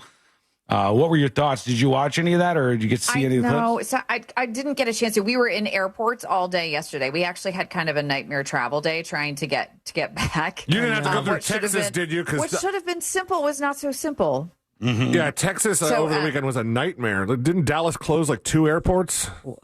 Dallas was having major problems at both of their major airports. That actually started the weekend. And then we had booked flights into Harrisburg, and then we were on American. They delayed our initial flight so much we would have missed our connecting flight. So then we had to rebook through Pennsylvania, which means we had to cancel the rental car on the other end, rebook the rental car. And then, I don't know if this has ever happened to you guys, but we got completely loaded on the plane yesterday to come back. Yep. That has happened to me every time I fly. Pretty much. Belt fastened. And the pilot comes on the PA and sorry, he's like, Amy, you you had a meant minor mechanical problem. Loaded that we're going in. to get fixed. And when Amy says I got completely loaded on a plane, she means that they just put her onto the plane. Yeah. All of us. Thank you for clarifying. 3 Sean. of us were like, we get hammered right before. No problem. Yes, thanks for pausing me. You're right. Yes. When I meant loaded, I mean like sat in our seats. I was not drinking yesterday. So thank you for clarifying. Okay. Yes. So we're sitting in our seats. Everything's ready to go. And there were also like a bunch of, I always feel like this is a good sign. There were a bunch of like pilots who were maybe trying to get to another destination that were just sitting on the plane with us. You know what I mean? Like they weren't flying the plane. They were passengers. So I always figure that's a good sign. Wherever we're going, we're actually going to get there. And then as soon as we were getting ready to tell us about this mechanical issue, and then he was like, don't worry, it's only going to be a few minutes. And then after about 5 minutes, he comes back on and he says, never mind, it's a mechanical issue we can't correct today. And so we're going to unload the plane and we're going to find another plane and we'll get back to you about that. Oh, you have the worst that's luck how our with day went this. yesterday. That is annoying. Yeah. Bless your patience. It was a big event. And the question I threw out at everybody was, there was 2 things on display. Charlie Kirk's wife was kind of breaking up and upset and crying, obviously, as she said that she forgave the dude that shot and killed her husband. And she's like, I forgive this person for doing this. And watching that and then watching Trump afterwards saying like, I don't forgive, he went the other direction. I hate with my enemies. That's where me and Charlie differed. I just hate them. I was like, there's so many interesting things about this event. One thing was, and I think C-Lane kind of seemed to get these kind of vibes too, But I saw somebody saying this seemed like looking into a different world to me. This person was like, I have no connection to the culture that was on display here and the fact that these people were religious and, like all the things that they were seeing. And they said it kind of made me think about them as just people that I didn't quite understand and made me think differently about these people. And I'm like, oh, imagine that. Like you're saying, like there's a group of people gathering here. There seems to be quite a few of them, and they're actual human beings. They're people that maybe we should talk to instead of, just always being violent in this fight through our screens that everybody's involved in. But it was a pretty crazy event. Huge crowd out there, as we said. Crowd. Sean, I think the one thing that did stand out to me yesterday, and because I didn't get to watch the service, I did get a chance to, I saw the Van Jones interview that he did with Anderson Cooper. And I don't know if you guys saw that. And Van Jones, who is a pundit on CNN, very different views from Charlie Kirk. And he revealed yesterday that Charlie Kirk had actually sent him a private message, and they had been beefing, he said, back and forth about the young woman who was murdered on the train in Charlotte. And they had differing opinions about, that situation. And they had been going back and forth about it, in the media. And Van Jones said that Charlie had sent him a message, a very kind message, a private message, and said, Van, I would love for you to come on my show so that we can discuss our opinions, that we're both, he's like, we're both gentlemen. And I'm paraphrasing, but, basically saying we're both gentlemen and we can have a good discussion about this. And is this the message? And, yeah, this is the message here. It says it's from Charlie Kirk. It was literally, I think it was the day that he got shot. The day before. The day before he got shot. He messaged the guy from CNN, Van Jones. He said, hey, Van, I mean it. I'd love to have you on my show to have a respectful conversation about crime and race. I would be a gentleman, as I know you would be as well. We can disagree about the issues agreeably. Literally like 24 hours before he ends up getting shot, which is kind of crazy. And Van said that, he wouldn't have gone on the show because he wouldn't have wanted to, lend his time and attention to Charlie's platform, feeling like that it would elevate Charlie's platform. But he really respected Charlie for reaching out. He said he was shocked to get that message. And I think, I don't know if you guys saw that, but, Gavin Newsom and Charlie Kirk had a good relationship behind the scenes, and they talked frequently, and Gavin Newsom expressed, his sadness and his grief over losing Charlie. And I think there are a lot of things that happen behind the scenes, right, that we're not aware of. People seem like they're so angry and vitriolic and in public, and then behind the scenes, really, there are more of these kumbaya moments, which sort of, I don't know, it just like makes me feel better about the world we live in. Sure. Yeah, I wish we were embracing that more, though. I wish we were being public about that. Yes, I do. Like you brought up, there was an interview not that long ago where Charlie Kirk interviewed Gavin Newsom, the governor of California. These two people are opposed on most issues, right? They're like, one is from the left, one is from the right, and they sat down for however long and talked about all these issues. I hope I'm not the last human who feels this way. Love stuff like that. I like to watch these people talk about these things and say, like, here's where I'm coming from, and here's how I feel about this, and this is how I view this issue. And then the other person who's opposed tosses out their thoughts, and it's sort of like this battle for ideas. That is America. That is what should happen here. What shouldn't happen is people picking up guns everywhere and saying, like, your speech is so hideous to me. I find it so offensive that I'm going to kill you in cold blood instead of in front of a giant crowd of people. Like, so I wish we had. Why is it that we have to eke this message out afterwards while we pretend like we're engaging in warfare on cable news networks? Why don't you just be decent people to each other? In that realm too. You'd think, but would that reach the masses? No. Because of the algorithms these days, probably not. Yeah, there's nothing in it. No, unfortunately. No, it's one of those things, and you brought up the Jimmy Kimmel thing, and I just think that it's this. We're just in tough times right now when it comes to trying to navigate, free speech. And I think there's a lot of misunderstanding about what free speech means. We live and die by the First Amendment, but it doesn't mean we get to keep our jobs just because, we have this method of being able to tell what our feelings are and what we think about things. I mean, I know you guys are held to a certain standard there. We're held to a certain standard here about what we can and can't say. Ours is and a much lower standard than yours. We are held to a standard. There's a standard there, but it's like I knew you were going to say that. It has to look up, and on. Hopefully, it's not a cloudy day to see your standard. Yeah, we have set low expectations. All right, they look at you and they're like, these people are polished and professional over here. They're drilling it, and then they look over at us, and they're like, "What are we looking at? We're back from our cave. Shut this down. These are the mud people over here. Get rid of them." I mean, look at us. You said get loaded on a plane, and we all thought all three of us like Christmas morning. When every time we fly, every time.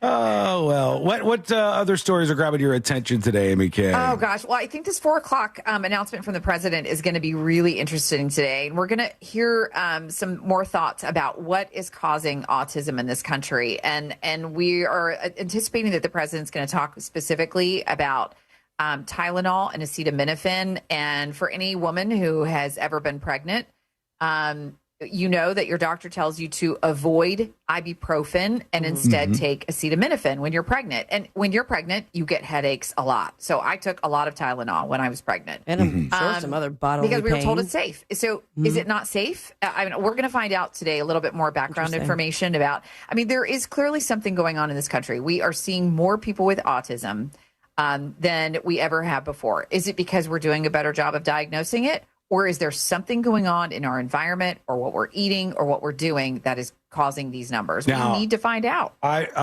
don't know. I don't know what level of controversy there is in the opinions that I'll tell you here. But when I look at all of this, and we have people now trying to find solutions to the problem that they're putting forward. The problem is there's never been more autistic kids than there are now, and they're like, let's look after the Tylenol, let's look after this, and let's look after the vaccines. In my opinion, everything was screwed up by tossing out the spectrum of autism as this all-encompassing spectrum where somebody who doesn't have any outward signs or even inward signs of having any processing issues at all is now like, oh, I'm autistic too, and then you see somebody who's like actually severely disabled because they're autistic, and you go, how are these two things the same? So now when you start diagnosing everybody or seemingly so many people as being autistic, then you say there's an explosion in autism. And then you start going, where is this coming from? And try to connect it to somebody. You bring up a good point, Sean. And I think that is it. And a lot of people truly believe that is what is actually happening, that people are being diagnosed that are maybe so barely on the spectrum that you would never even know that, right? It's sort of like now all of a sudden we have this mass diagnosis of people across the board. Sort of like what we did with ADHD. We did the same thing, just giving all the kids the Ritalin because they're like, they're not doesn't like to pay attention. Yeah, right. And in that example, then, so everybody has ADHD all of a sudden. You start diagnosing every kid with ADHD. You start putting them on Ritalin or whatever. And then afterwards you go, there's an explosion in kids that have ADHD. And you're like, is there? Or are we just labeling all of them as, So, yeah, I think that is something that happens in these cases. But it is something when you're pregnant that they definitely warn you about, right? Yeah, when they absolutely. talk about Tylenol. Right. So now everybody's like, great, now what? Like what is safe? I don't know. I mean, these conversations have been going on since the beginning of time. So, but we got to have them. We got to find out. And if there is a correlation, then we need to remedy it. And if there's not, then, we move forward with something else. So Amen to that. What can you tell us about the storms out there in the Atlantic? We got anything to worry about yet, or should we be freaking out? Or yeah, Gabrielle is now a full major hurricane. It's pretty close to Bermuda right now. It's not going to have any major impacts to the Atlantic coast except for riptides. We're going to see some swells and some, probably more choppy waves off on the coast for the next couple of days. Other than that, we're not going to have any issues with Gabrielle. But there are two other tropical waves that they are taking a close look at. God, it's crazy because I'm thinking about this time last year is when Helene was getting ready to hit. And so, we're sort of doing like the 1 year since stories. And thankfully, knock on wood, we still don't have anything that's a danger to us. So let's just hope it stays. How much longer do we have in the hurricane season?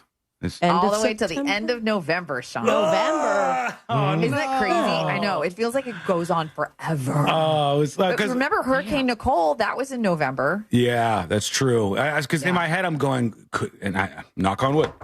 All the wood. I hate to do this, but I'm like, could we get a nice little free hurricane season here? That would be Didn't we kind of have that last year? You're making it worse. No, we had all kinds of ickies. We had one sleepover at the radio station last year. You were correct. Yeah.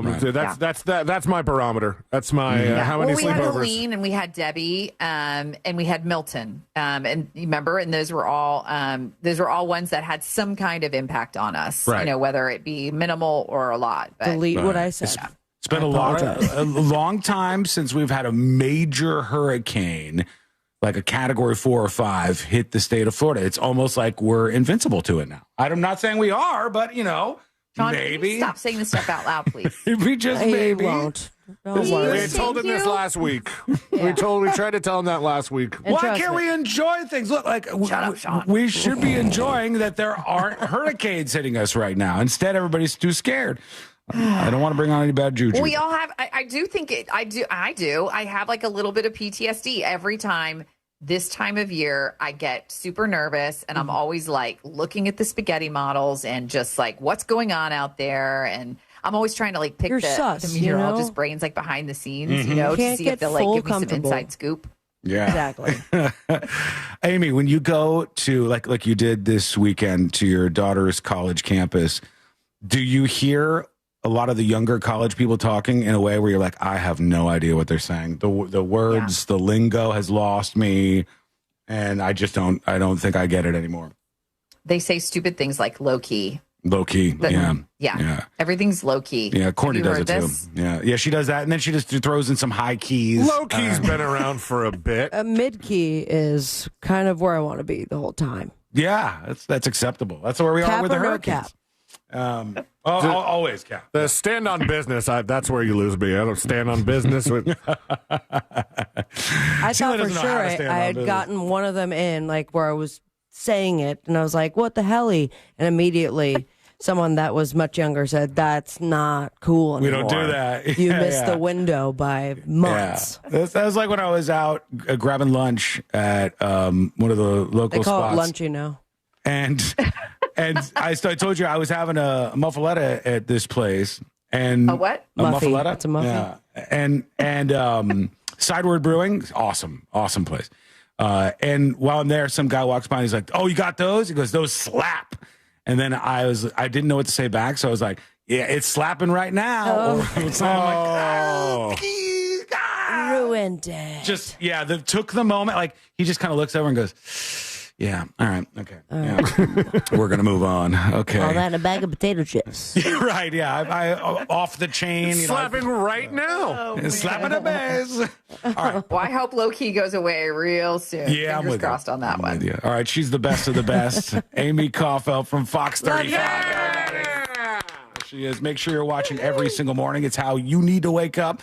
If you're here locally, Good Day Orlando is the program that she hosts, and the crew over there couldn't be better. This is how you keep track of everything happening in your neighborhood and beyond. And for everybody, fox35orlando.com. Follow Amy all over social media. It is the best follow out there, Amy. Yes. You're the best, and we'll see you next week. I love you guys. There she goes. See you next week. Thank you. Love you. Thank you. There she goes. Amy Kaufeld. Bye. What a professional. Back what an into the amazing news talent. world. Mm-hmm. I know. Then they take her away from us. They take her away from us for a full week, and then they bring her back out, and we get to have a little bit more. When we come back, we're going to see what you have going on and see what's happening in your world. Did I phrase that weird? And we're going to... Slapped. Sure is slapping over here, but I'm like, God, why did I do that?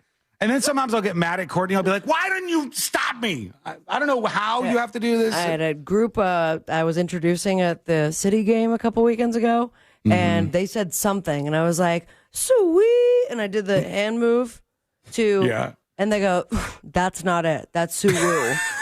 And I go, sorry, I'm getting things mixed up. Here we go. Hi, guys. Hand move for what? See you that later. Thing like, what is it? Is it like injecting yourself? I don't know. It's like the Suwoo. Anybody? We talked about this before. I believe you. I think it's a thing. I just don't know it. What the hell? I'm that far behind on things. If you know what that is, let us know. Send us a dispatcher. Please don't email. actually. Just leave it where it's at. I don't know. You might need to know this. If it's injecting yourself, drugs. you probably shouldn't be doing it on the Jumbotron at the City game. True. All right, we're way behind. We got to take a quick break. When we come back, this is a terrible, terrible, terrible, terrible idea, but apparently some of you want to do it. So let me try to stop that. It's coming up next on the News Junkie. Real Radio is on Instagram at Real Radio 1041. Sponsored by the law offices of Anajar and Levine Accident Attorneys. Call the law offices of Anajar. Go, Mike. Activated. Fairbanks Avenue. Crews have moved that accident into the right lane. It might be partially blocking the on-ramp from Fairbanks Avenue. I've got so many clips. Clips crazy. I am the man with the clips. Okay, it's what I do. I bring the clips to you each day, and we have tons of them to get into before the show ends up. Before the show ends. This report is sponsored by Duke's Mayo. Dylan, hello. How are you? Love you. Hope you have a great day. I'll turn the light on for now.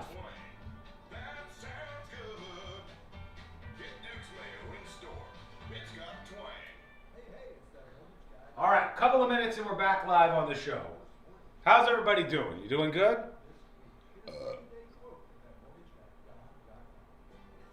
Hi, Bootsy. Hi, Abraham. Hi, Kurt. Hi, Big Doug. Hi, Zach. Hi, Florida Scratcher. Hey, Amy. And Eddie and Cosidius. Hello. I have 2 big softbox lights coming for my video setup today, which I was hoping I'd be able to do it without lighting. But if I really want to get to that super professional, polished quality that I'm looking for, I got to put 1 softbox light here and 1 softbox light like here. And then I'll have to hide them when I'm not using them.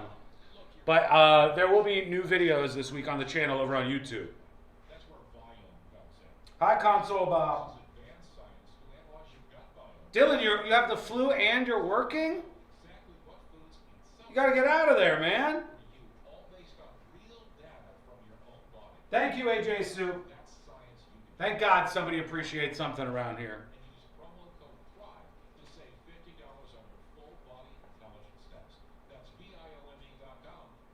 Okay. Sometimes in the Skull Mic sessions, like this, when we're talking during the breaks in the show, I throw something out to you before we discuss it. So I want to do that right now. All right? And tell me if you're a yes or a no on this.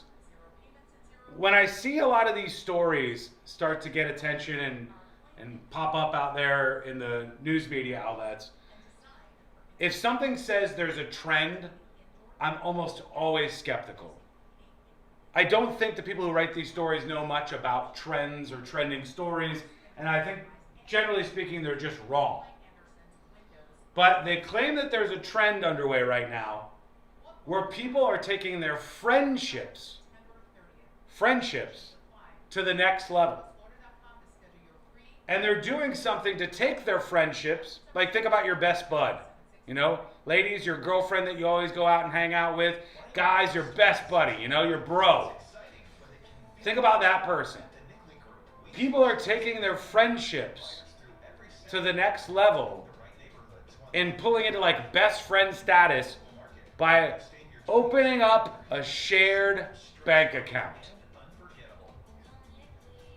Yes or no on that?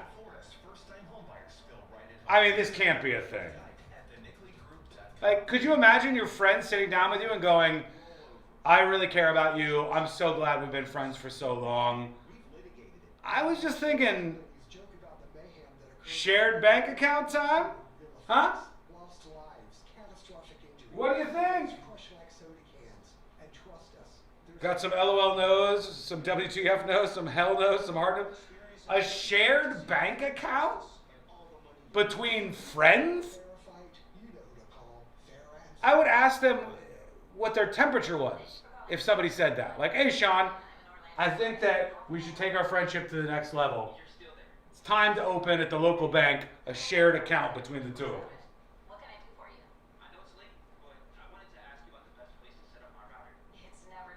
90 seconds.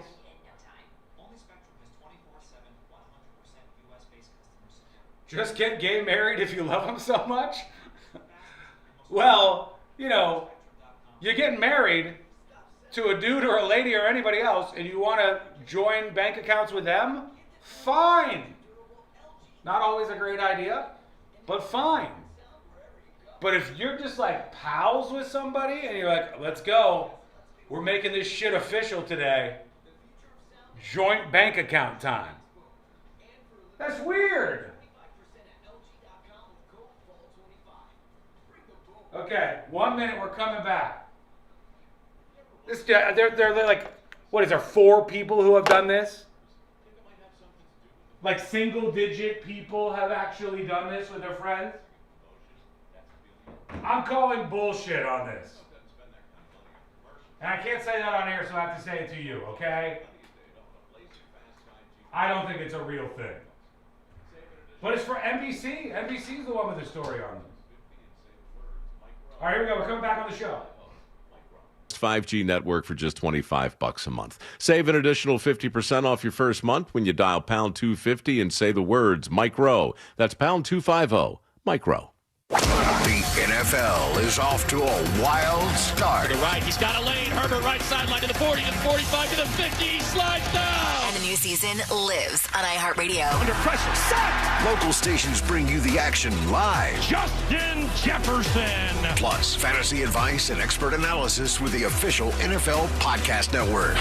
Everything you love about football is on the iHeartRadio app. It's knocked away, it's intercepted, picked off. Just search NFL to dive in.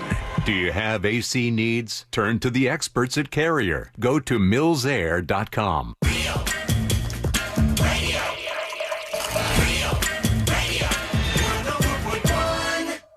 Story time with the 3 best friends you never knew you had. This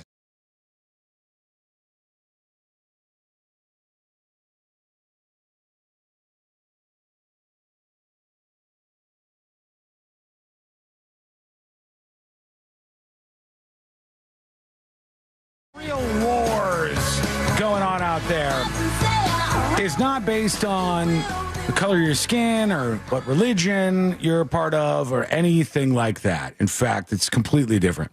One of the biggest battlefronts out there is city people versus country people.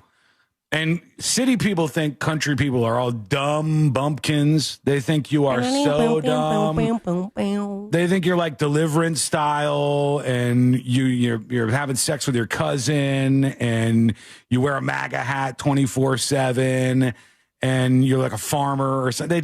They don't understand at all.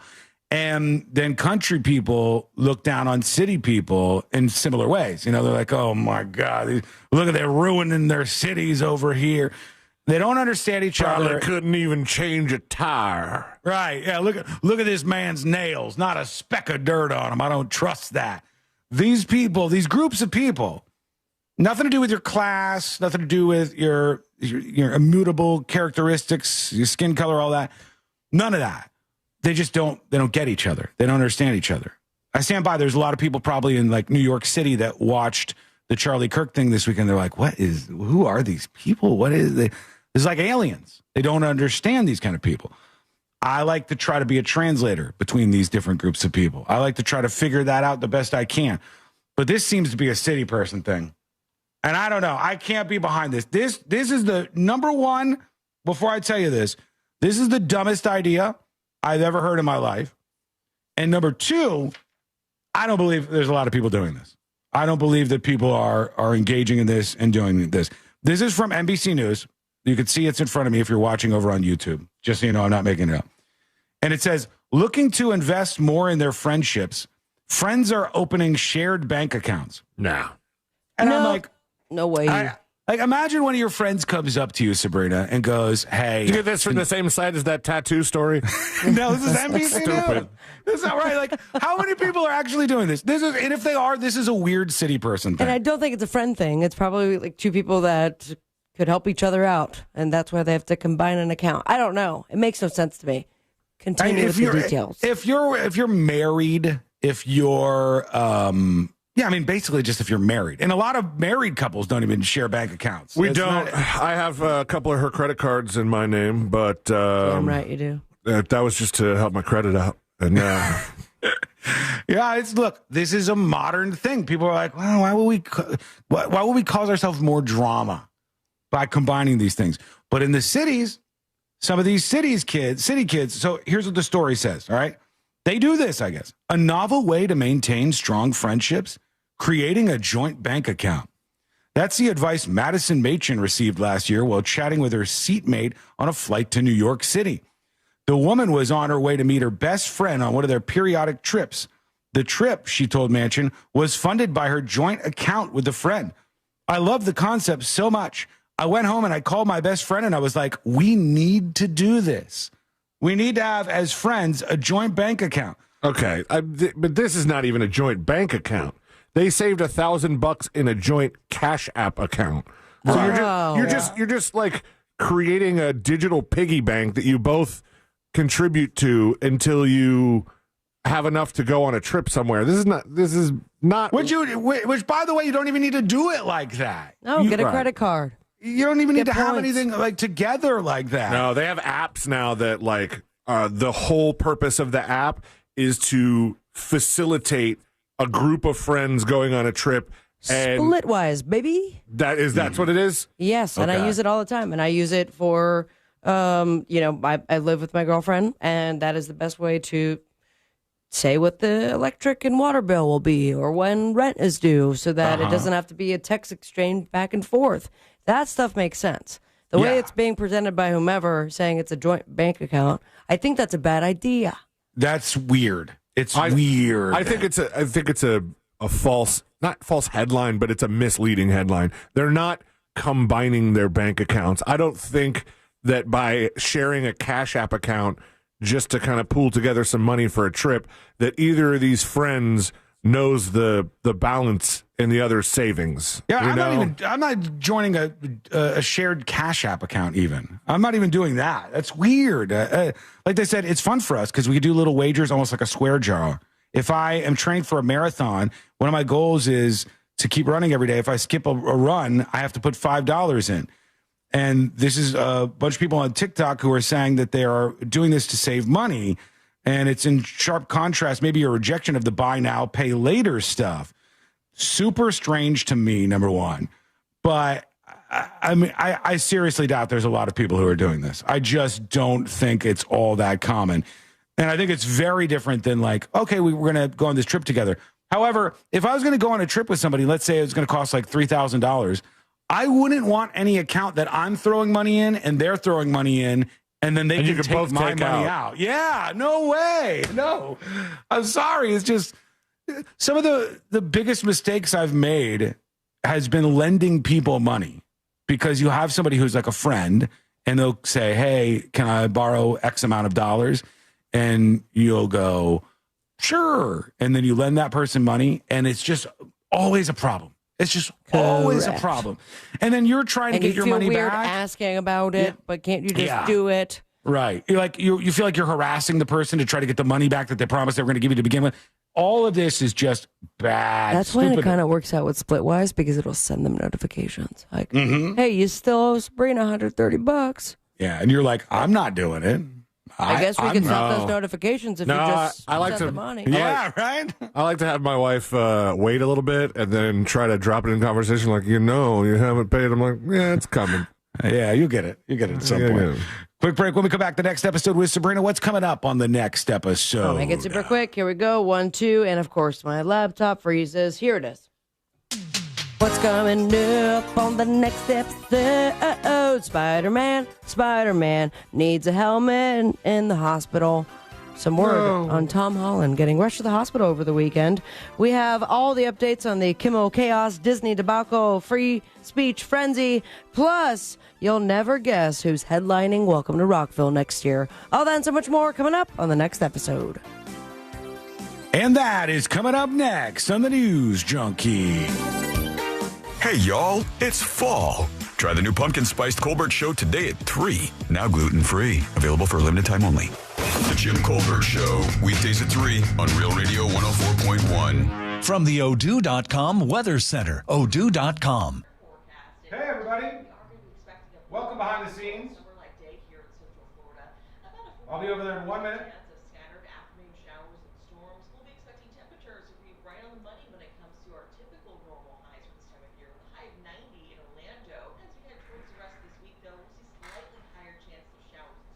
Can I tell you something? Give me your thoughts on this. I don't really need to tell you that. You'll do it anyway. HCA Florida West Fallujah emergency. HCA Florida West Watching- emergency in DeLand is now open. Visit HCA Florida. Not just the Charlie Kirk situation, but I'll use that as an example. Watching that play out This is not an urgent care center. sort of rocked my world a little bit. For a weird reason. Here's why. When I was a kid, to believe a conspiracy theory, like you might have your crazy uncle who believes in some conspiracy theories, or like you know somebody who knows somebody who's like a conspiracy nut.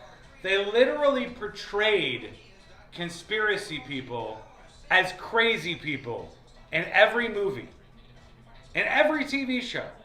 The person that was like the conspiracy person was like, here's what I think's happening, and connect all the dots, and that person was crazy. Now, everybody believes in conspiracy theories. Everybody. There are few people that are safe from conspiracy theories. The conspiracy theories that were like isolated to tinfoil hat weirdos are ever present. And the Charlie Kirk thing is a really great example. It's like afterwards, no, there was two shooters. There was two shooters. It's like, no, there wasn't a bullet fired at all. There was an explosion, actually.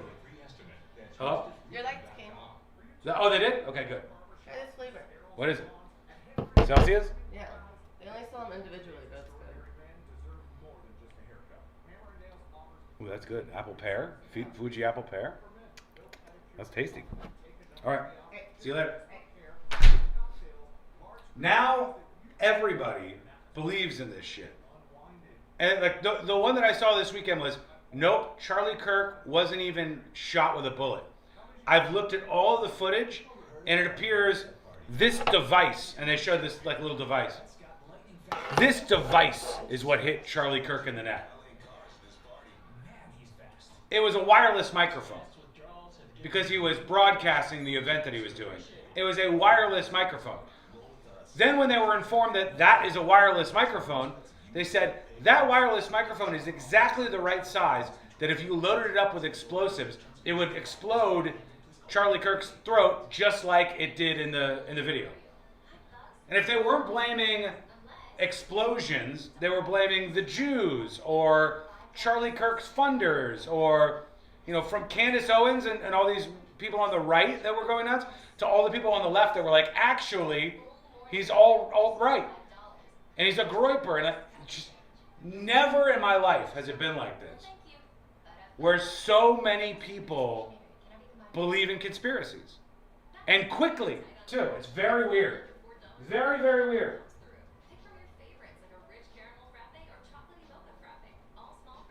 Conspiracy theories have reached algorithmic status. True. Because the truth is never presented. That's not it. It's not. I mean, you can find the truth if you're looking for it. Sometimes you got to do a little extra legwork, read a little bit more, attempt to be non-biased and non-partisan in what you're doing. But it's not that hard. And it's clear what happened, especially with Charlie Kirk. But no one can accept that. And the top videos on YouTube as a platform, millions and millions and millions of views. You think it's like, here's what happened? No, it's like, here's what really happened. Everybody believes in this horseshit. It's crazy. It's bad. We gotta stop it. I left the light on.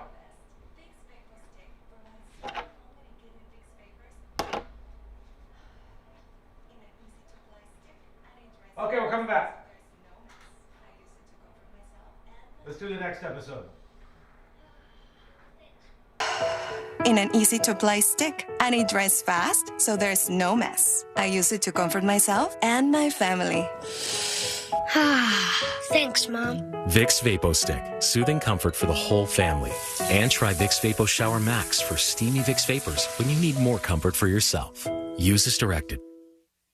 The International Hot Rod Association and Durana Hybrid, where the roar of the engine meets the torque of the race. IHRA and Durana Hybrid are bringing back the thrill of racing and the pride of skilled trades. Through mentorship and education, we're fueling the future. On the track and in the trades. Get your tickets at IHRA.com. Radio 104.1. Send us a dispatch and join the ranks of the great 5 percenters.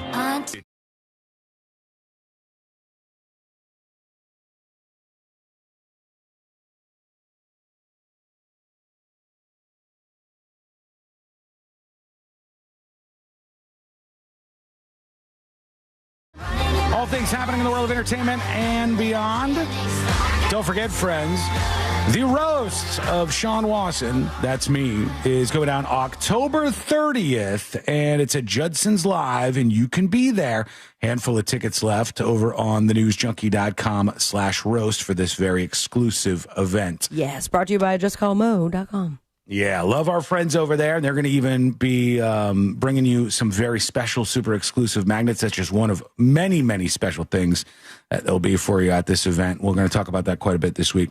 All right, let's get into it. Let's do the next episode. Because there's a lot on TV, and you can't possibly keep up with all of it, even though you should, because what else are you going to talk about? I want to see just how far out your nipple is poking. Nothing. Weather's nice. It's time for the next episode with Sabrina. Hey, smoke weed every day. Hold up. The next episode brought to you by That Mortgage Guy Don. ThatMortgageGuyDon.com. That's his website. That's where you start the process of refinancing, buying your first dream home, comparing your quote, and everything in between. Work with someone who's got your back. He's an expert, but he's also your boy. And that's That Mortgage Guy Don. Don't miss the book. Compare your quote with ThatMortgageGuyDon.com. It was so many premieres on this day, I didn't know which one to pick. 36 years ago, 1989, Baywatch premiered on NBC, and it ran for how many seasons? 3, 2, 1. Not long. 3? 11 seasons. Oh. Really? I thought it was, oh, wow. I didn't think it lasted that long. This lasted quite a bit. 31 years ago, Friends. 1994, Friends debuted on NBC, and that lasted for 10 seasons. 10. Well done. Point for Sean. 22 years ago, 2003, 2.5 Men premiered on CBS. It ran for how many seasons? 8. 12. 12 is correct. Ooh. Damn it. And 21 years ago, 2004, Lost premiered on ABC. I have no idea how many seasons it ran for. The answer is too many. Mm-hmm. I will tell you, since then, Jin, Hurley, and Locke did Hawaii Five-0.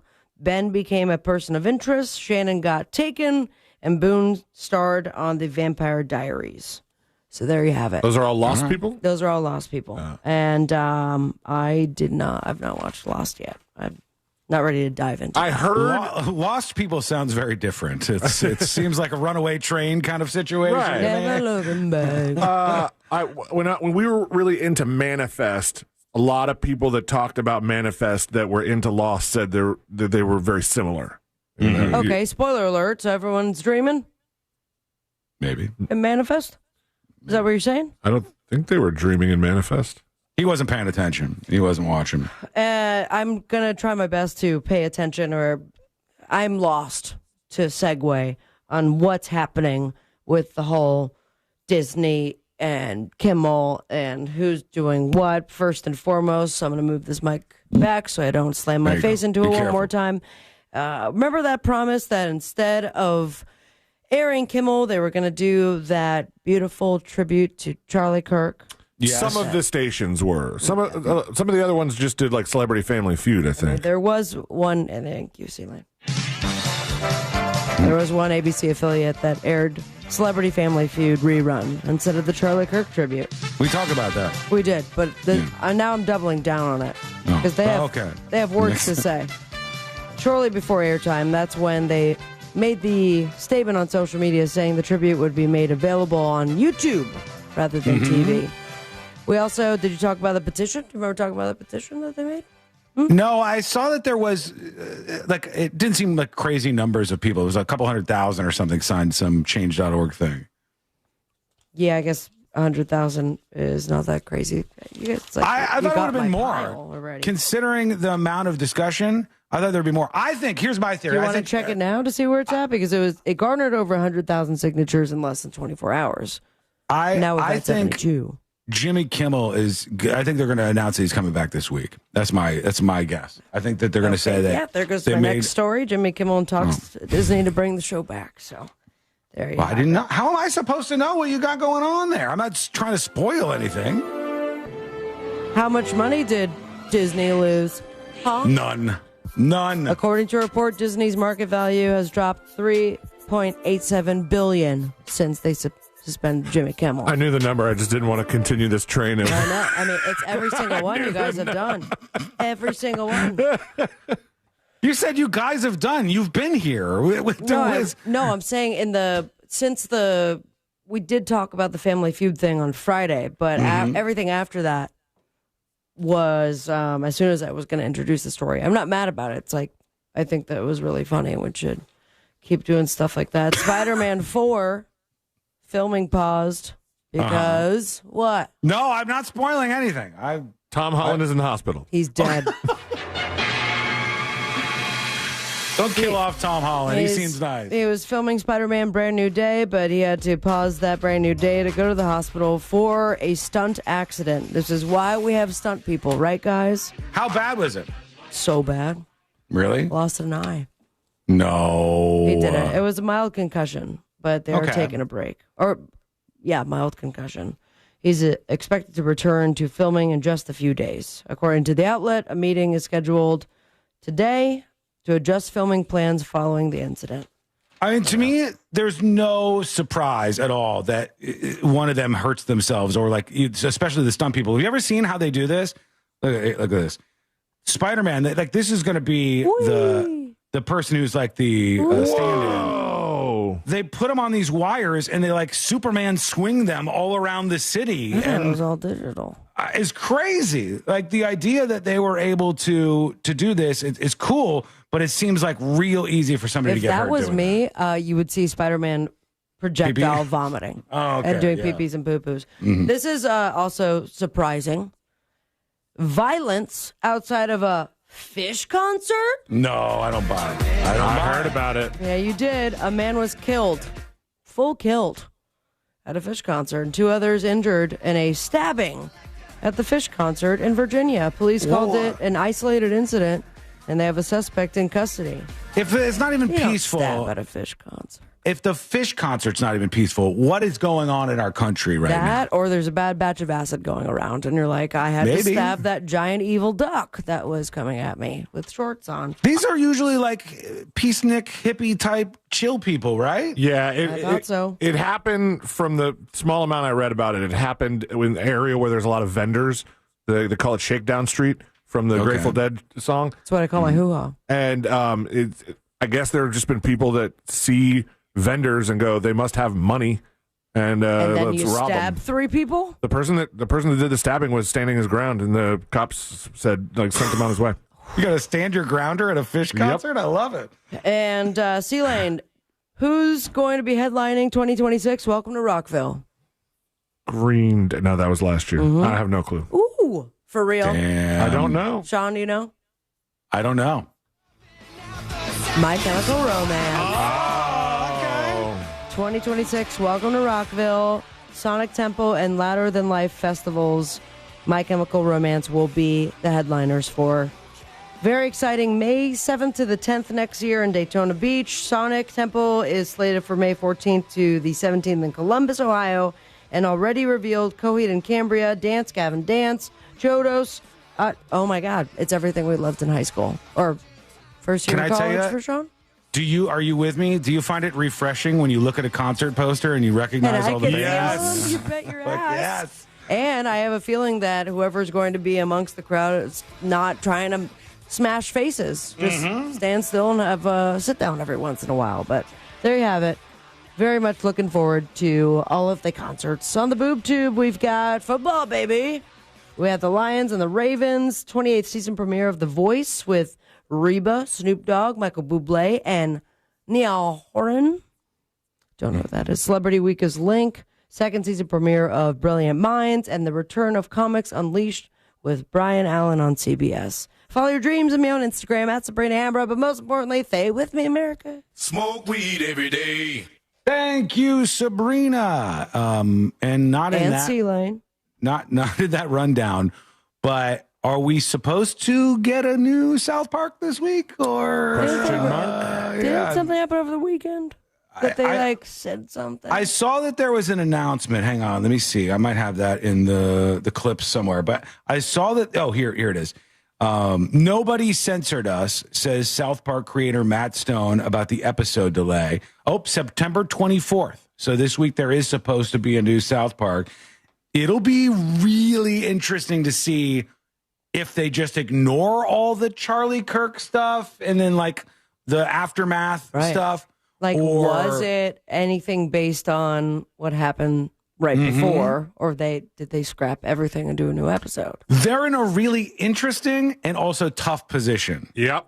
Because it would be really interesting to watch the content that they created if they did talk about this and see what their take was. But also, there's everybody's mad. There's potential to anger all sorts of people. And with South Park, they could piss off the left-wing people or the right-wing people. It could be anything. So it'll be interesting to see what happens in a couple of days with that, and we'll tell you about it, obviously, here on the show. Quick break. When we come back, we'll hear from you. We'll get in your first feedback. Also, somebody's take on the Charlie Kirk thing from this weekend, and something that I've seen in the last 72 hours, I think, that is just melting my mind. We'll get into all of that. It's coming up next on the News Junkie. See how your new and gently used shoes can save lives at Kicks for Cancer. Get details at realradio.fm/kicks. From the Clausman Law Traffic Center, car crash, call Clausman Law. ClausmanLaw.com. I-4 westbound at Fairbanks Avenue. Crews are still in the right lane, clearing up that crash. It's not really affecting traffic. Traffic's getting by pretty well there. I-4 eastbound between Osceola Parkway and Apopka Vineland Road. There's some congestion getting through that amusement park area. You won't be running into any surprises on any other major roadways at the moment, but if you do see traffic troubles, call the Valvoline Instant Oil Change traffic tip line at 866-676-847. Hello. Today. Don't let the dark shut you out. Everdoor keeps you moving. Visit everdoor.com, the garage door that lasts evermore. This earful of real radio is brought to you by Just Call Motor. Folks, generic question that's a lead into a story we're going to talk about in a bit. Do you remember? No. 21st day of September. Do you remember when you were young? Was your bus driver a nice person or a bad person? Because this will make sense when we come back. You'll see where I'm twisting this. Because there is a story about this bus driver that is about as unhinged as it gets. And I thought, I barely knew my bus driver, but they seemed very nice, and everybody was a complete asshole to them. Everybody on the bus was like throwing stuff, whatever you could get away with. And when I was a young kid, when I was just a young warthog, they didn't have the cameras yet on the buses. My bus driver was super cool. Bootsy says, I heard this story. I mean, it is an unhinged story as far as bus driver stories go. I didn't ride the bus. 2 of you in a row. I mean, I think personally, and this is, hang on. This is no commentary on the 2 people that just said they didn't ride the bus, but I do think it's probably good for socializing to have your kids ride the bus. I do think it's good. Kimberly says I had to walk to school? How many miles? Backwards? In the snow?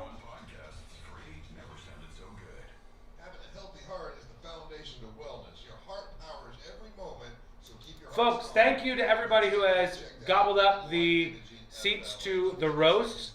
We're locking in everybody who's going to be a roast performer and everybody who's going to be introducing the roasters.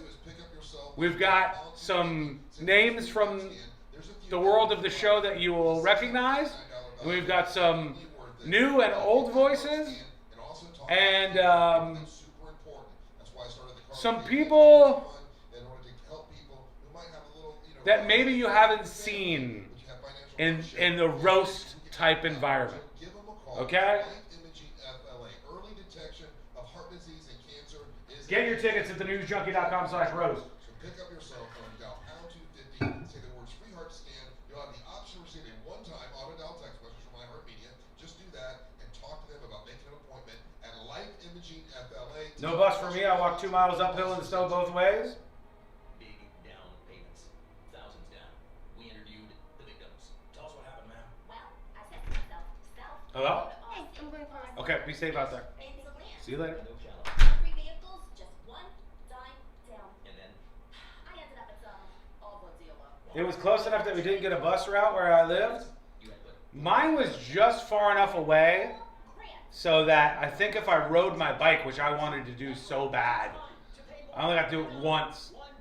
I think it was 2 miles, two or 3 miles if I rode my bike, which is a long ways in elementary school.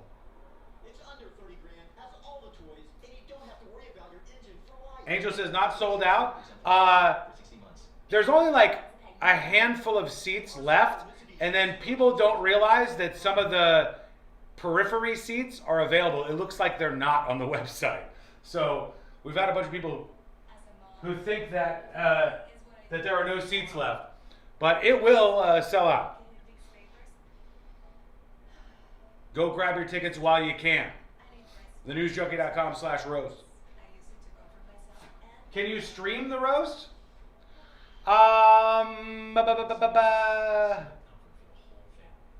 No. There will be no stream of the roast, number one. But we will be recording the roast. We will be recording the roast into a special. And that's going to be one more reason why it's so fun to be there and be part of it in the moment. Also, everybody who goes to the event, I'm going to make sure, along with this exclusive magnet that you're getting, it's a News Junkie and Just Call Mo crossover magnet, we're also going to give you access to watch the special when it's released.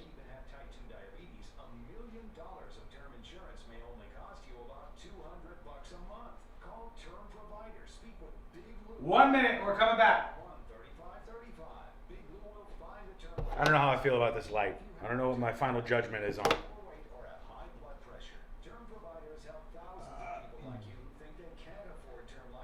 All right, folks. Let's talk about this bus driver because this is a wild story.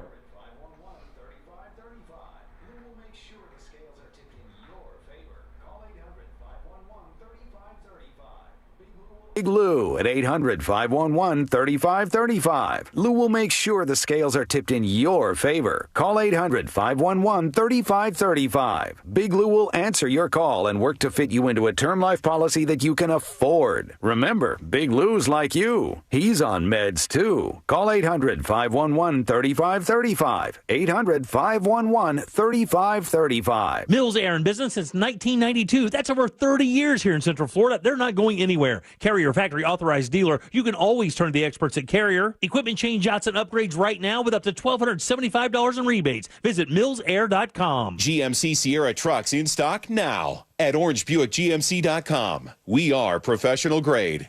The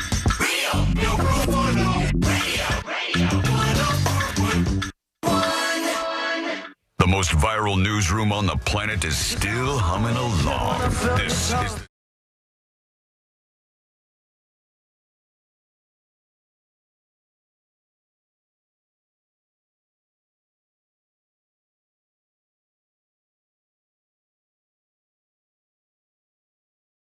room.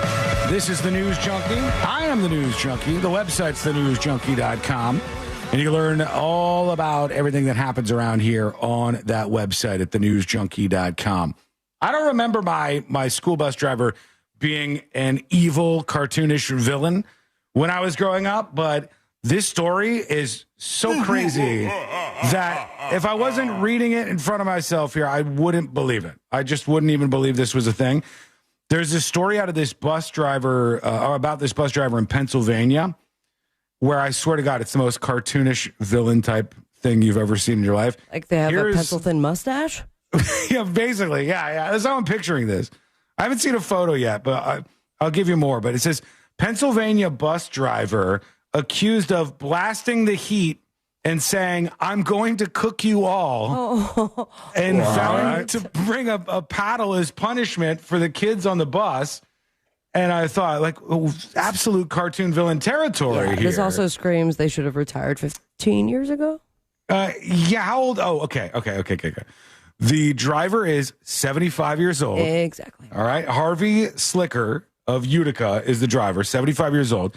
A Pennsylvania school bus driver is facing charges after police said he threatened children and blasted the heat inside the bus as a punishment for them.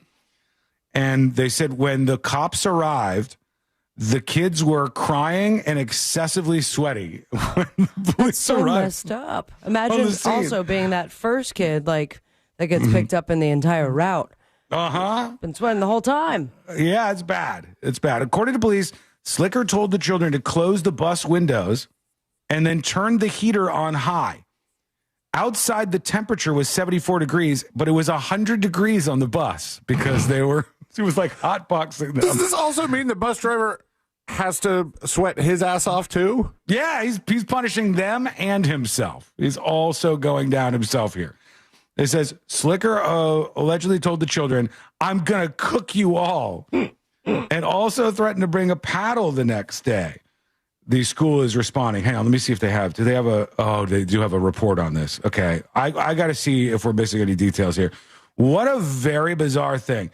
Sea Lion's right, though. You got to take the heat yourself. You're not just able to punish the kids. On the opposite spectrum, I knew a guy that in high school, he devised this scheme that he was going to pick a girl up for a date, and he was going to turn the AC all the way cold because he wanted to see her nipples hard. What a weird move, man. It's incredibly weird, but the funny part is, because of that, he had to freeze his ass off too. So he was cold, hard too. but he was trying to not show it because he wanted her to show it. Be honest with me. Is this person still in your life? I don't know exactly which person it is. It was just a story that a friend told. All right. It seemed like a Beaver thing, if I'm honest. No, not him. Not him. Picture him doing it. All right, let's see what they said. This is KDKA, CBS News in Pittsburgh. A school bus driver in Venango County is facing charges accused of threatening to, quote, cook the students on his bus earlier this week. Sugar Creek police say 75-year-old Harvey Slicker told the students to close all the windows as punishment for the students' behavior on the bus. Then he allegedly cranked up the heat on the bus and said, quote, "I'm going to cook you all." All right, controversial take here. Controversial take. You can't cook kids. I've been on a bus. I've been on a school bus. I know how it goes. These little kids are going to come off of the bus and they're going to be crying and they're going to be sweating and they're going to be all saturated because it was hot on the bus and they're going to have tears rolling down their little kid faces. These kids had it coming. Trust me. You guys know what it's like. I could see where you're coming from, without a doubt. You've been on the school bus where they were mean to the bus driver, I'm sure. For sure. But at we 75 were too busy being mean to each other. It seems like he's just... We're now at a smaller window of thinking before we do stuff.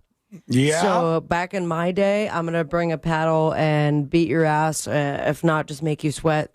That 75-year-old is not aware you can't do that anymore. And maybe should not be driving buses. Which one of these does your gut tell you is closer to the truth? This 75-year-old bus driver. They were probably awful. They're screaming. Option A. The 75-year-old bus driver is driving along on the bus for no good reason whatsoever. He says, "Put up the windows, I'm turning on the heat, and I'm bringing a paddle tomorrow." Or option 2, These kids were monsters for weeks. Now define monster, though, because you're a school bus driver, and I'm sure we have some that listen, that they're screaming the whole time, not sitting in their seats, and that's been happening for decades. No, I want to hear from this bus driver. I bet it's like these kids were demons in a yellow tube, and they were driving around, and they were probably bullying this old person. I bet we're not hearing this side of the bus driver, but I bet these kids had it coming. Police say the temperatures were in the mid-70s, and that created the potential for the bus cabin to reach 100 degrees. Parents say their children, ages 5 to 12, came home sweating and crying. Sliker is now banned from school property. Oh, he got banned from the entire school. He's just completely tossed out. He's like, I'm 75. What are you going to do? I don't care anymore. I hate these little monsters. I just hope that there's not more people who have these sweet thoughts in their minds and their hearts who say, I want to help the kids. That's what I want to do. I want to help the kids when I get older. I want to go to school and I want to teach the kids, or I want to be a bus driver to help safely get them back and forth to the school. They can dodge bullets afterwards, but I'm going to get them to the school safely, all right? How many people do that and then are just crushed by these kids every day until they realize, I don't even like them. I don't like them, and I want them to cook inside the school bus. I think something happened before this. Let us know what your thoughts are. Send us a dispatch. Go to thenewsjunkie.com, thenewsjunkie.com. Snoop Frog says this dude is Chris Farley and Billy Madison. Maybe. I mean, I'm just saying there was a moment before this. There was things that happened before it led to this actual thing. One of the comments that is getting a bunch of attention on the Charlie Kirk front, there was somebody who saw the huge crowds, and then this was her take. This is what it currently looks like outside the State Farm Stadium in Arizona for the Charlie Kirk Memorial at 5 a.m. Behind me, you see the lines. This year alone, there have been 11 school massacres, and not a single one had a major memorial at a large sports stadium in America.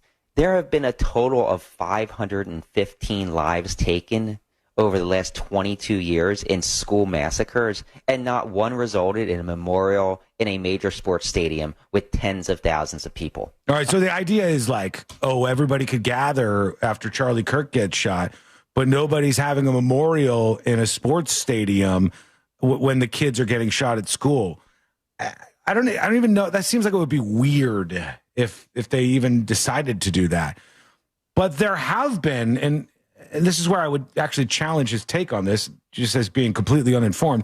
There have been many, many, many, many large rallies against gun violence and for gun control in the wake of these shootings. The kids from Stoneman Douglas always stand out. They have been part of a lot of this stuff where they go out and speak at these events. There have been huge gatherings in Washington, D.C. And you got to imagine there have been smaller memorials, like more localized memorials in the communities where these tragedies happen. Yeah. I mean, I think the premise is wrong to begin with, but like also you're going to go this weekend at the stadium. That seems weird. Sunday. People don't tend to do that. And even after people die, they don't tend to do this kind of stuff. It's just, I mean, if they did a memorial for a school shooting and had pyrotechnics, that'd be very strange. Also, imagine being the pyrotechnics company. You're looking for gigs. Yeah. I think it's a little bit off. I think I get it. You're in the TikTok world and you want to make the take that your audience, like this person probably has a pretty left-wing audience, and you know that they're going to respond correctly to this, and they're going to go, you're throwing red meat to the base. But I don't think it's true, number one, and I don't even know if I really think it's comparable at all. But what do you think? That's important. Let us know. Send a dispatch over at thenewsjunkie.com. Mike emails the show to tips@thenewsjunkie.com. He says, you can wish your enemies the worst. We were talking about how Charlie Kirk's wife said, I forgive the guy that shot him and killed him. I forgive the guy that shot and killed Charlie Kirk. I probably wouldn't have done that, but she did. She's a better person than I am. You can wish your enemies the worst. However, that directly contradicts the teachings of Jesus. I find a lot of Christians ignore that and a lot of other teachings of Christ. The evangelical Christians prefer to quote the Old Testament for vengeance material. I kind of disagree with that, but I'll tell you in a second. That's the older book when the chief message was straighten up and fly right or else. You can behave however you wish, but don't claim to be a Christian if you ignore the tenets of faith, signed a recovering Catholic. Maybe that's why. Maybe it's like old school Catholic tie-ins that you're putting into this. But from what I can see from the outside in, a lot of these modern day churches are not fire and brimstone. It's not what I've seen. I know some people who are religious. I know people who are close to me who are religious people. They're not that type. Well, that's a turnoff to a lot of people in the church. Like we had at the church that I went to, we had one of the priests would give more like boomy speeches, and I don't know if he actually said the words fire and brimstone, but he of the regular priests that we had give the mass, his sermons were a little more extreme like that, very loud. He was a loud guy. I liked him because he was funny a good half the time, but my mom was like, oh gosh, he's gonna be loud, and he's gonna do the fire and brimstone thing. Well, people get turned off. It used to be sinners in the hands of an angry God. Yes. That was the thing. It was sinners in the hands of an angry God. And it was Martin Luther type messages that did focus more on the Old Testament. But now it's much less sinners in the hands of an angry God and much more our God is an awesome God. Sure. That's not the best way I could kind of highlight how I think it's stuck in my head now. It was all day yesterday, so thank you for that. In as far as the turning point, was there a particular religion that they were more of? Like, was it non-denominational? Because C-Lane is talking about Catholic Church, and that has been, it's different. While you have your very passionate homilies, for the most part, everything is kind of the same and solemn. But I have been to mega churches. I've been to, non-denominational Baptist, or I'm now forgetting the third kind, and those were like the music and lights and happiness and shaking hands. Like a show. Which was very different from Catholic masses I've been to. Turning Point was more showy. Turning Point, as far as I know, and I could be wrong about this, I don't know if we can bring up something from them to see, but I believe that Turning Point USA is more just like right of center ideology on college campuses. That's what I've always known it to be. And I'm sure those people like Charlie Kirk, a lot of them, as you could see at the stadium and stuff, a lot of them are religious. But it's not a church, is what you're saying. I don't think it's like by design a lot of religious stuff. I don't think so. But it was at that event, obviously. Well, it's like it says, you have it up. American nonprofit organization that advocates for conservative politics on high school, college, and university campuses. And anytime you're going to have a heavy lean towards conservative politics, religion's usually a part of it. Sure, there's going to probably be religion, and Charlie Kirk was a religious guy, definitely. But I don't know that that's like a driving force for the organization, even though it was at the memorial. So it's a little hard to separate those things, I guess. One thing that just kind of rocked my world this weekend, and I was talking with Courtney quite a bit about this, and it's sort of one of those illuminating things where everybody seems crazy around me. When I was younger, I remember a couple of people that were into conspiracies, but they were literally like they were portrayed on television, where they were kooks. They were wild. Yeah, they had like tinfoil hats on, and they believed aliens were coming down, and they were the conspiracy people, and they were literally portrayed in modern media as the crazy fringe weirdos, not welcome in the rest of society. And now, and it's so visible in the wake of the Charlie Kirk stuff, everybody has a conspiracy. Everybody. And they're gobbling them up. And whether it's Candace Owens and people on the right of center who are like, it was his funders who were turning on him because he was turning into a Catholic, or it was the Jews, or there's a different shooter in custody that's not the person that was in the photos. Conspiracies like crazy on that side. On the left side, it's like, hey, he was a secret Republican conservative type. He was a groyper. He was this, that. And that's just the political stuff. Then I spent the weekend watching people go nuts over this conspiracy that, I've looked at all of the footage in all of the ways. And actually, Charlie Kirk wasn't even hit with a bullet. He was hit with this device. This device hit him. Very quickly, people pointed out, you idiot, that's a wireless microphone that he had under his lapel. Are you serious? And when he got shot in the throat, obviously the wireless microphone flung off of him and landed on the ground. Then that conspiracy morphed in real time, as they are wont to do. And they said, well, the wireless microphone is exactly the size that if it had an explosive charge in it, it would have made a sound exactly loud enough and would have blown up just like it did on Charlie Kirk. And I'm going, but it's not the crazy people anymore.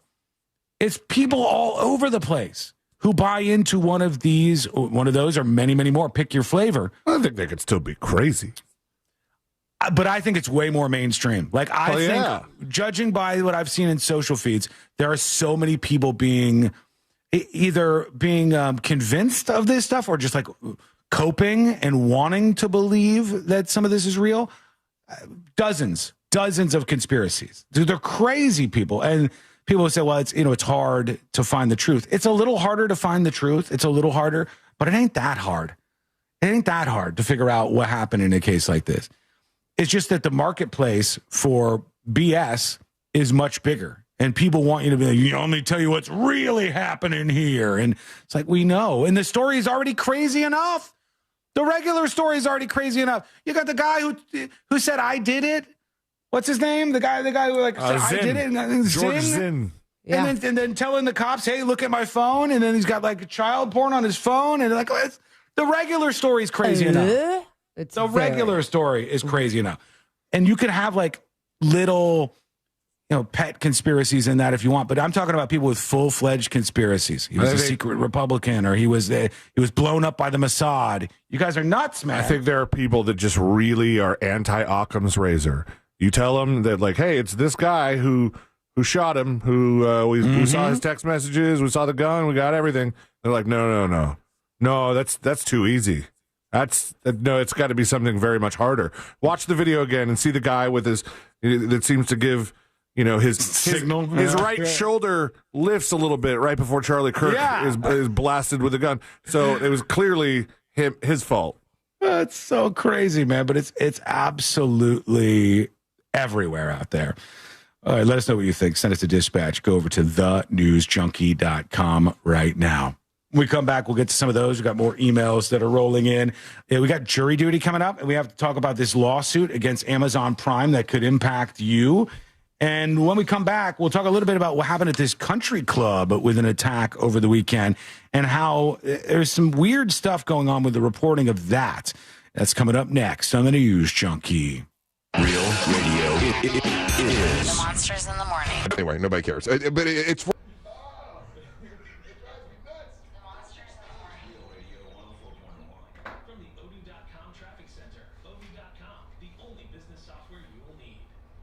Keep an eye out for crews on the road. All right, folks. How are you? On the ramp from the Greenway southbound to State Road 408 westbound. There's a crash on Severn Boulevard at Wilshire Boulevard, blocking the right lane.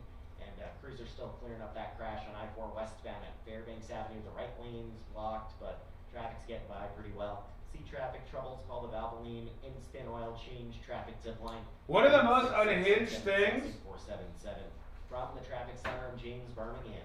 Which has come out about Kamala Harris's book. And by the way, Kamala Harris really fumbled the promotional tour for her book, big surprise. Because there were like interesting tidbits in there, but every interview she did, she was like, "You'll never believe what I got my husband Doug." And you hear little dumb tidbits like that. But one of my favorite things is she was talking about who she was considering for VP. And she talked about Pete Buttigieg, but a gay and a mixed race person on one ticket? America won't stomach this.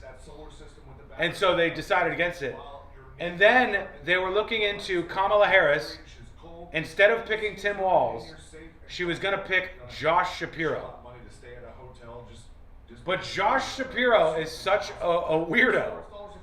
that when they were interviewing him about being VP, he was skipping all the way through the electoral process and asking them about art that he could hang up in the White House.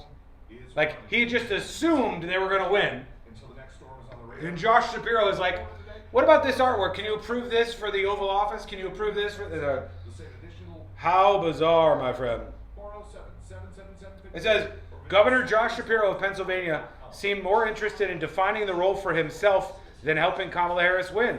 And she recounted Mr. Shapiro questioning an aide about the pieces of art he could use to decorate the vice president's residence. Bro, what's he got to say about this?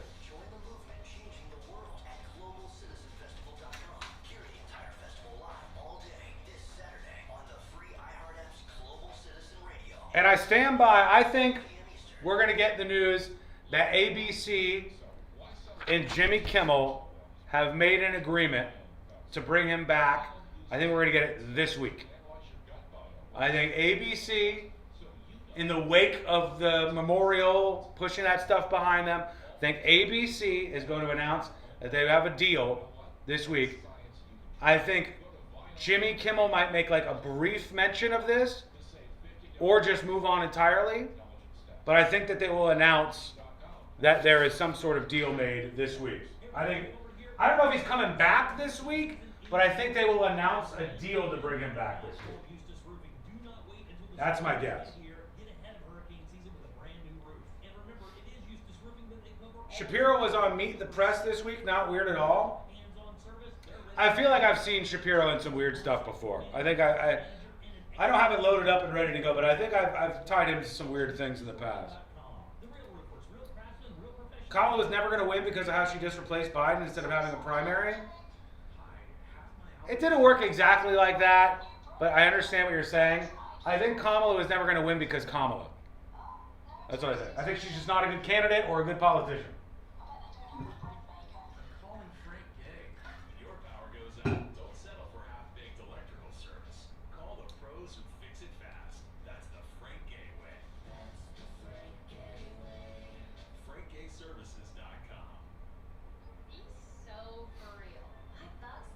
We don't have to relitigate the election. I mean, it's over. Trump won. And by the way, people are like, if Kamala just got more people to vote, if more people came out. I saw this tidbit this weekend. Do you know if every single person would have voted in the election, Trump would have won by a bigger margin? Nobody thinks about this stuff. If we had 100% participation, 100% of the eligible voters voted in the election, Trump would have won by a bigger margin. He would have won by a larger margin if everybody voted.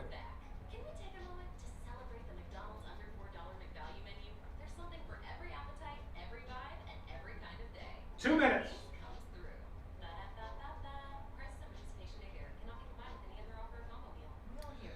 Glenn says, the problem with politics in general is that most of the smart or brilliant minds will not run because they don't want to deal with all the BS of the office. True. Painfully true. What's the source for that? I don't buy that. Hang on.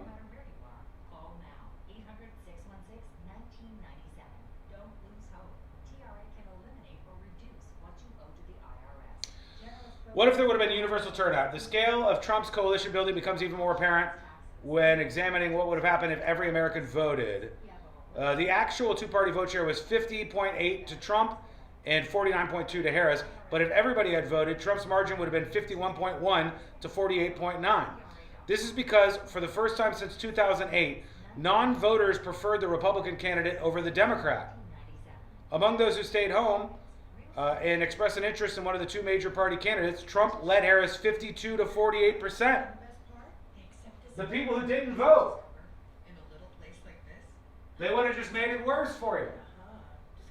That's because it was a shift, a political shift in the country, a rejection of what seemed like universally left-wing politics. And a lot of normies and regular people saying, we're tired of this politically correct bullshit. We're tired of this like language policing and Latinx and all these weird things. People got tired of that. They wanted something different. I don't know. Actually, I do know. Judging by the current polling data, they don't necessarily want what they're getting now, but they wanted something different before. We're coming back. You look great today. You look great.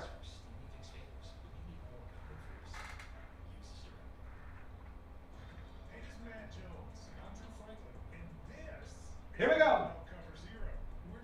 When you need more comfort for yourself, use as directed. Hey, this is Matt Jones. I'm Drew Franklin, and this is NFL Cover Zero. We're just here to try to give you an NFL perspective a little bit different. Did you see the Colts pretzel? That was my other big takeaway from that game. What was that? Oh, my. We think NFL coverage should be informative and entertaining. And twice a week, that is exactly what you're going to get. Open up your free iHeartRadio app, search NFL Cover Zero with Matt Jones and Drew Franklin, and listen now. What's your case worth? Injury.com by Morgan & Morgan.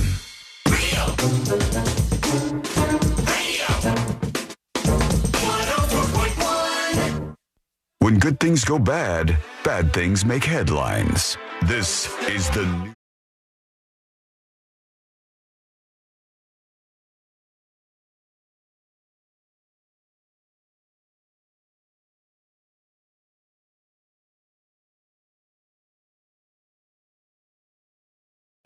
We'll dive into it in just a moment, and we'll talk about how this story was kind of brutalized in a lot of the coverage. All that on the way in just a moment on the show. An email coming in, tips@thenewsjunkie.com. Michelle emails, and she says, hello, I live in New Hampshire. Well, hello, New Hampshire. Hello, Michelle. And I've been at many, many lunch and dinner receptions at this place, Sky Meadow. That's the place where there was a shooting this weekend in New Hampshire. She says, the nonprofit I work for hosted our annual gala there in December. My heart breaks for the staff. I don't have any insight into the incident. However, I'm very familiar with the event space, parking, surrounding area, so I can answer any questions if you have any questions like that, says Michelle. Well, thank you for that, number one. This was the story that popped up this weekend, and they said there's been some sort of shooting, which is pretty commonplace. I'll get the push notifications from some sources that'll say, hey, there's been some sort of mass shooting event. Generally speaking, you get the initial push notification. Then it turns out it's like a gang fight between a bunch of people and somebody was like shooting into a crowd. And then that gets pushed aside and people wait for the next story. In this case, they're like, this was at a wedding and there was a shooting and somebody died. And so you go, hey, well, what happened here? So there were a lot of different reports on this. Many of them were quite bad. One of them, let me see if they do this in this NBC Boston story, right? Let me see if they actually did this. I want to bring up the story and put this to the test. But NBC Boston had a story about this, and they talked about who the suspect was. It says suspect in Nashua County club shooting, ordered held without bail. Hunter Nadeau is the 23-year-old who shot the place up. It says the suspect charged in the deadly shooting over the weekend in Nashua, New Hampshire, faced a judge today as the family mourns the death of a 59-year-old man killed in the violent attack. Hunter Nadeau, the 23-year-old, who officials said used to work at the place the emailer just mentioned, Sky Meadow Country Club, has been charged with murder. He was arraigned virtually by video conference, and he was ordered held without bail, pending a probable cause hearing that he has coming up in October. He spoke briefly saying, yes, I can, when asked about the judge if he could hear her, and he twice said, okay, in response to questions. The shooting occurred on Saturday around 8:30 p.m. 59-year-old Robert Stephen DeCesar was fatally shot, and 2 other adults were also hit. 4 others were injured. The people who were injured, I think, were injured in what you can imagine is the pandemonium. After getting trampled. Yeah, like a country club, somebody starts shooting somebody, and there's the pandemonium that comes out. Now, they don't do the hand waving here, but I've seen like hand waving and sweeping for this. And the guy shouted Free Palestine while he was doing the shooting. I've seen in a couple of stories where they literally said, and I'll find them, I'll find it to show you the example, but I've seen where they said the man shouted, the kids are okay, and Free Palestine as he was shooting in the country club. But, and these stories literally said this, right? But they thought he was just trying to scream out something to add to the chaos. Okay. And I go, wait, what? You think he was just saying random things and he wasn't actually saying Free Palestine because he wanted Palestine to be free and wanted to shout that in this moment? Like, what a weird thing. Like, I'm going to shoot this guy. I'm just going to shout out some random things. Let's see what comes to mind. Free Palestine. Like, no, that doesn't make any sense. There's no logic in that. There's no logic in that at all. And a lot of the stories kind of, okay, here it is. I don't believe this at all. All right. New Hampshire Attorney General John Fromella said this. Here's a pull quote from him. At this point, the evidence leads us to believe that it's more likely that Mr. Nadeau was just trying to make a number of statements to create chaos in the moment. Like he didn't really mean Free Palestine?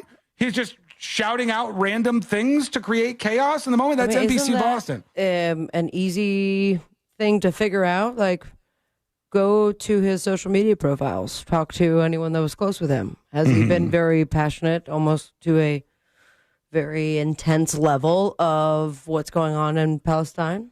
I don't know. Then I that haven't seen would his make sense. social media post. I haven't seen his social media post, but let's take that to the side. That would be evidence in support of like, hey, he was trying to do this because he was a Palestinian rights activist or whatever. But take that to the side. I have never in my life, any of my days doing this job, not one single day, heard of a story where somebody engaged in a mass shooting and just shouted out random things. They didn't mean any of them. They just shouted out like random things. That doesn't add up to me. On Sunday, the mother of the man killed spoke to NBC 10 Boston about her unimaginable loss. She said he died defending his family. He turned around and stood up and took a bullet for his family. They said one person at the event beat the shooter with a chair. That's how they stopped the shooting. So he was like actively shooting people and shouting out stuff, and they hit him with a chair as this was all going down. The guy who was killed was the father of 3, obviously terrible. And there's a second-degree murder charge and all this other stuff against this dude. Here was one of the witnesses talking about the Free Palestine part, I think. It went crazy. Did he say anything while it was going on? Yeah, he said the children are safe and Free Palestine. That's what it was. You heard that? That's what I heard. All right, so that's a witness saying, he said the children are safe and Free Palestine. And then it seems like to me, like sweeping and hand waving, trying to say like, don't worry about this part. Don't worry about this part. That he was just shouting out random things. What the hell? Like, why do we look at motives so weird now when the motives are obvious in some of these cases? Now, the motive in this case was probably crazy person. Well, sometimes, but probably, I'm just guessing here, because he was a former employee of the country club and he targeted one particular person, right? So there's probably some sort of domestic thing that's aiming him towards this one particular person that he opened fire on and killed because of his being a former employee. But shouting Free Palestine as you do it indicate that's probably also something that is on the motivations list or on top of mind for the person pulling the trigger. And I think it's important to remember that and not just say he was shouting out a bunch of random stuff like the Attorney General said or John Fromella, who is the one behind that. Very weird. Okay, what else do we have here? Some people are talking about, this is different stuff. Brandy says, so if there were 25 to 50 people in that building, that's 25 to 50 accounts of another attempted ruin your life for nothing. Man, I have no idea. I have no idea what this is in reference to. In the ABC building, maybe? Maybe. Yeah, the wedding? Yeah, because it was around the time we talked about the ABC shooting. So if there's 25 to 50 people in the building, that's 25 to 50 accounts of attempted murder. I don't know how it works. Is that like if somebody shoots at building A and there are 25 employees inside building A, would you be charged with 25 counts of attempted murder? I don't think so. Yeah. I've never heard of that before.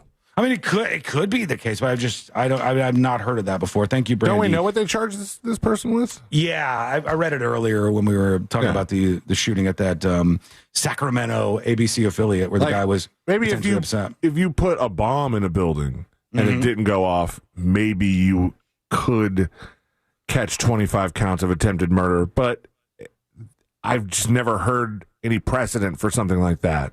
Yeah, like every single person was an attempted murder. They probably could, but I don't know. Then they have to prove that. Like they have to prove each one of those people, I think. All right, we'll see what you have for us and get some more dispatches. When we come back, jury duty. Is it too hard for you to cancel your Amazon Prime? Is it too hard? There is a jury that is going to be deciding that right now. All right? Ooh. And if the jury decides that it's too hard for you to cancel your Amazon Prime, we might all get some mailbox money from Amazon. And I don't feel bad about taking them out. Have to desire to cancel our Amazon Prime to maybe be eligible for this money? Should we be canceling right now for a little setup for this? I have a delivery I'm supposed to get like 2 days from now. No. Yeah, you might want to wait. We'll get into what's happening. Amazon Prime in a courtroom. The jury will decide if it's too hard to cancel. That's coming up next on the News Junkie. Classic Alternative this weekend on Real Radio 104.1. This is a thing. Your life will surely change. Real Music Weekends are Classic Alternative. This is What up? Happy Monday. C-Lane here. Obviously, you know that. What's happening, chat? How was your weekend? Mine was good. It was a good time. Got a lot of projects done. Oh, he's about to do his thing. I should probably mute that. What's up, Dan? How are you doing? Folks, Crazy drunk cat lady. Tanya, what's up? Yeah, we painted some bathrooms. Got the big old giant skeleton put out. It was a good, nice little productive weekend. Went to a party, neighborhood party. Aside from that, the only time I really left my area was to go to Lowe's, get stuff. Oh, I tried the new thing at Papa John's. They have a garlic sauce flight now. And then they just cut the pizza into like strips. So you're just trying all the dips. Because something about a flight always grabs my attention. That's a flight of anything. Oh, I want a flight of this. You want a flight of that? Let's do it in a flight, especially if it's alcohol involved. I'll have a flight of scotches. Yes, Mystic Ridges, garlic sauce flight. It's a real thing. So, it's worth checking out. I don't know why. I was randomly on the Papa John's website, and I was like, what is this?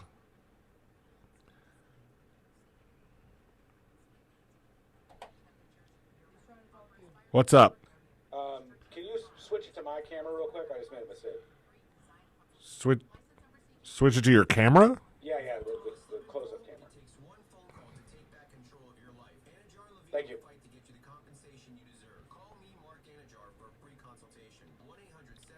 Guys having camera troubles. Am I centered? You look centered. Sorry, I have dull mic on, so I keep talking as though I don't need to hit the button. So I'm responding to you, and they're the only ones that hear it. No, I moved the mic arm so it turned the camera again. So if I'm straight now, then we're good. All right, you're good. And you're not straight now. You're gay now. I am not. Go back to Bill.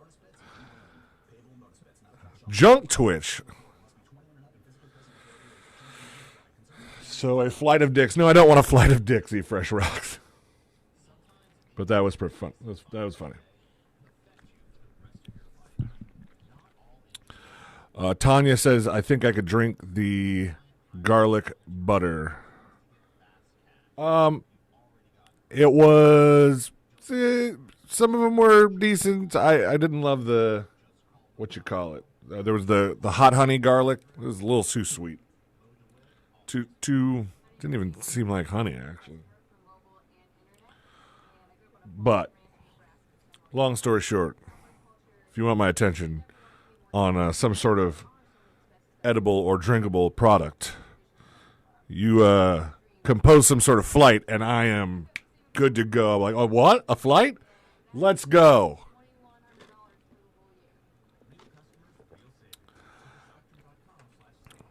Almost spit out my wine. Crazy drunk cat lady. You are really earning that name. The old 1:45 wine on a Monday. I like it. But now, unfortunately, we're back to no drinking for a couple days. Unless I can convince the wife otherwise. Oh, look, Jack's here.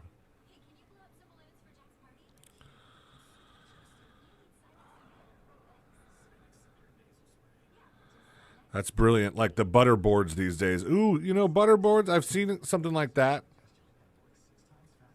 I could fucks with a butter board.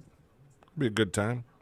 Eola General has charcuterie. I haven't been to Eola General since it was called something else. You're talking about the place on Amelia, right? Booty Sweat. What was that place called before? Because I used to be able to walk there. It was like really close to where I lived. And I could just pop a block over and head, and they had bagels there. But what did it used to be called?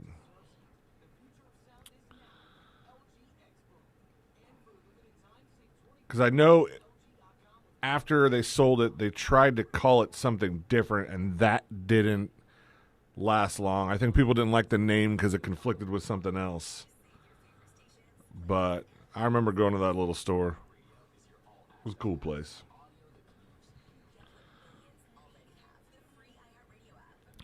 Sometimes I miss living over there. The Handy Pantry, that's what it was. That place. Handy Pantry.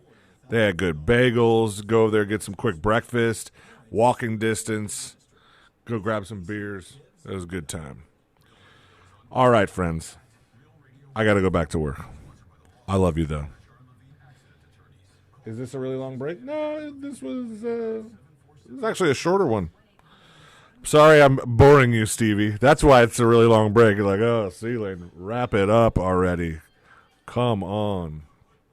Free. That's 1-800-747-3733. Real Radio 104.1. Story time with the 3 best friends you never knew you had. This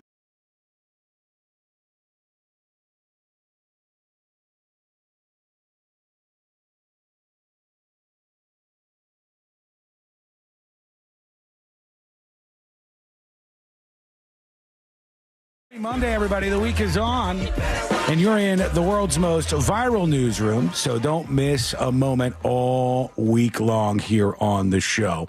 Don't forget, we got the big event coming up October 30th. It is just over a month from now, October 30th, a Halloween roast where some friends of the show, some mystery folks, some people who you have never, ever, ever, ever seen in an environment like this, and just a whole bunch of really, really great all-around people, I'm sure, are going to be roasting me at this exclusive event at Judson's Live. You will get to be there and hang out with us for this event. We're going to be videotaping the whole thing, all right? We're gonna do like a full-on special out of this roast, and it's going to be next level, the quality of this thing. And you want to be there for the taping of this. I know you do, because it is going to be absolutely hilarious, and some of it's probably not going to make the final cut. So if you want to get in on this. That makes a lot of sense. And if you want to see, and obviously we're not going to drop these here, but if you want to see the jokes that we've been working on to roast each other with, which are pretty good. I've got some stuff I'm pretty proud of so far. I think you're going to want to be at this event. If you like this show, this is your Halloween thing, man. When you're an adult, they don't give you enough stuff to do for Halloween. They say you're an adult now. No, screw that. You should get out and have fun for Halloween. F them kids. Yeah, forget those kids. A different F, but yeah. And I think that you should come hang out with us. It's going to be glorious, and you can get your tickets. There's a couple left. Now, it looks like it's sold out when you go to thenewsjunkie.com/roast.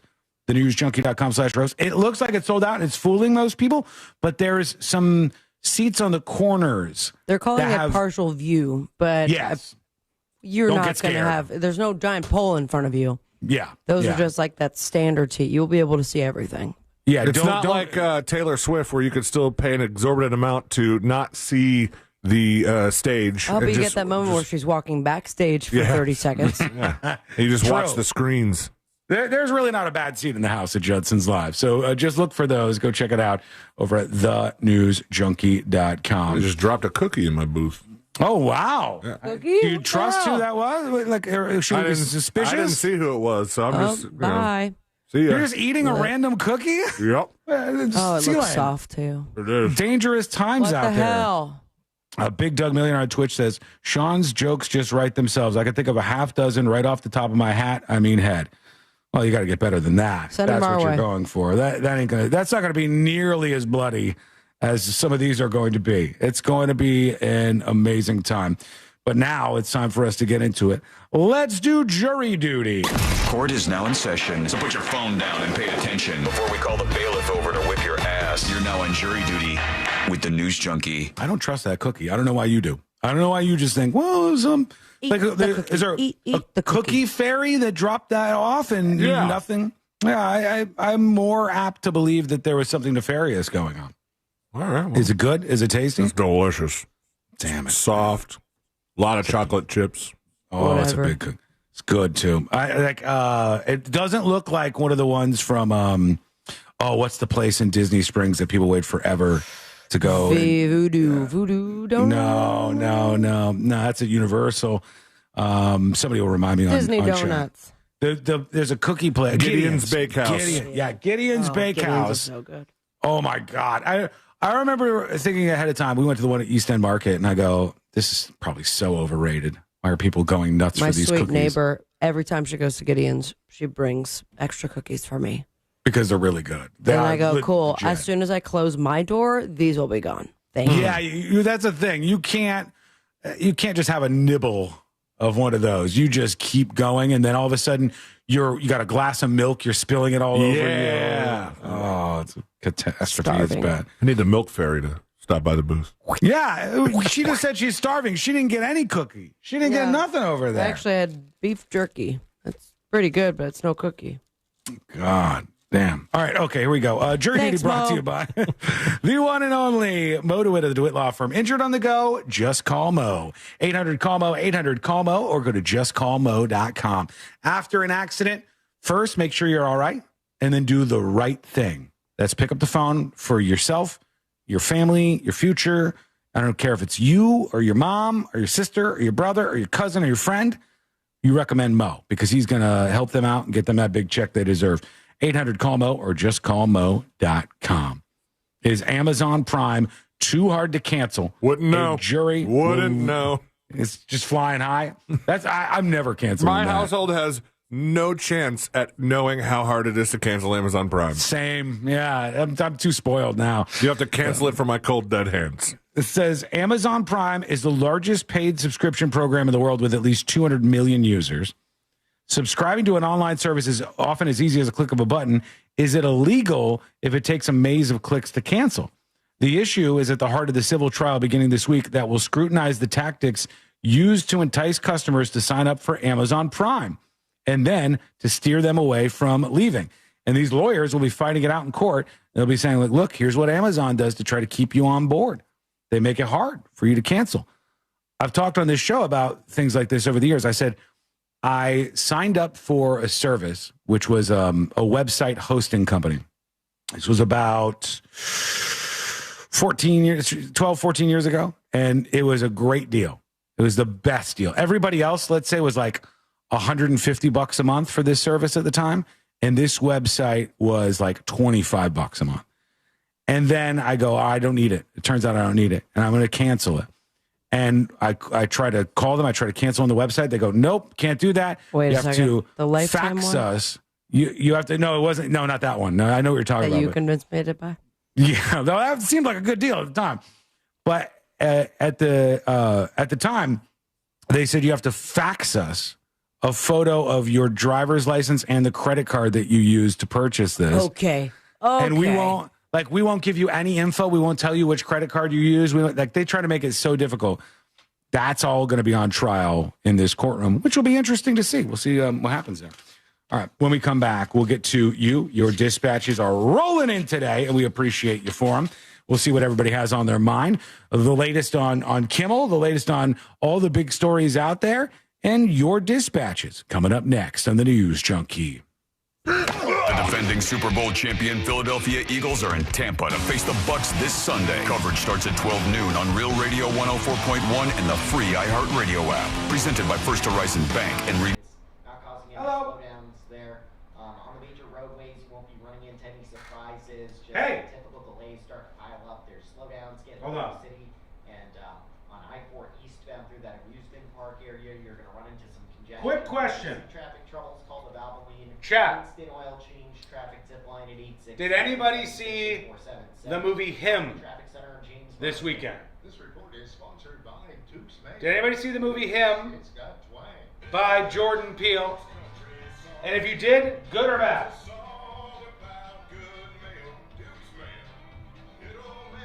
Really on the fence about this one.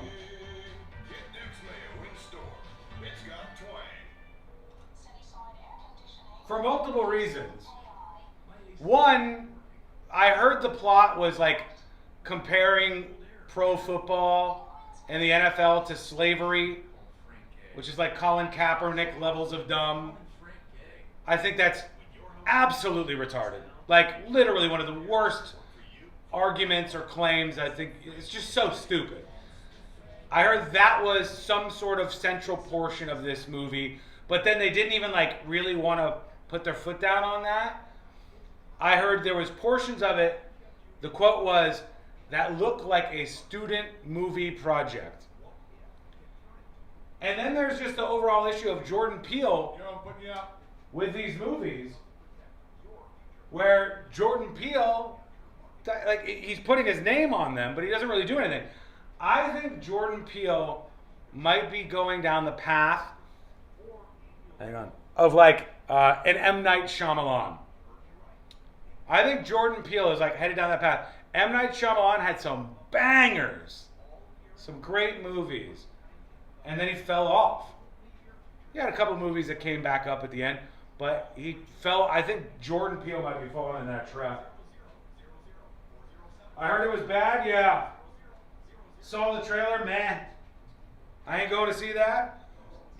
I saw that in the demos, it was pulling in like bigger general audience numbers of black men. They're pretty directly targeted. Jordan Peele, football-based movie. That was the biggest demo, but they didn't swing enough of it to really hit a home run. That's why it only got like 12 mil. Tough to keep up the standard when Get Out was so well acclaimed. Here's the brutal thing, y'all. I don't know if you know this. This is brutal. This is what I've heard to be true. Jordan Peele had a movie that he wanted to buy. He wanted to buy this movie and put Monkey Paw Productions stamp on it, put made by Jordan Peele on it. It was already done, and he wanted to ship it out to the theaters and basically go, this is a Jordan Peele movie. But he got outbid. And somebody else won. They put their name on this movie, put it in theaters. And that movie was Weapons. Jordan Peele desperately wanted Weapons. He tried to buy it. He got outbid for the movie Weapons. And then he got like kind of upset and was wondering what else he could purchase. And he bought the movie Him. The movie was originally called Goat. All right? It's called Goat. Why do you think Jordan Peele wanted the movie to change its name from Goat to Him? Because it seems like it's one of the Jordan Peele movies in the name. And then the movie just didn't do as well.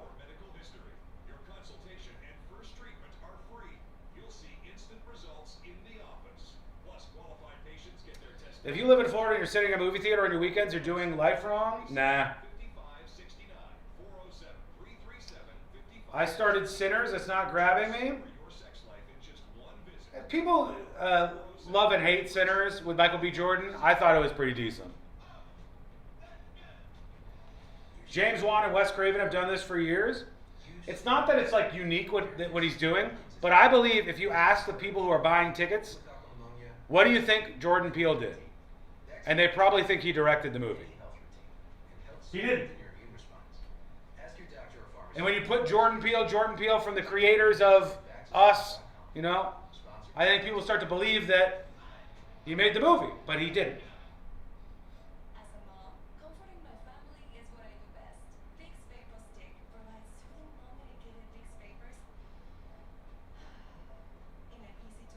Two minutes.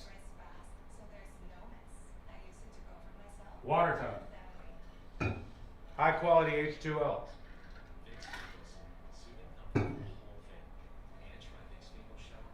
Did anybody throw a green dildo this weekend? I didn't see any green dildos in the NFL this weekend. Doesn't mean it didn't happen.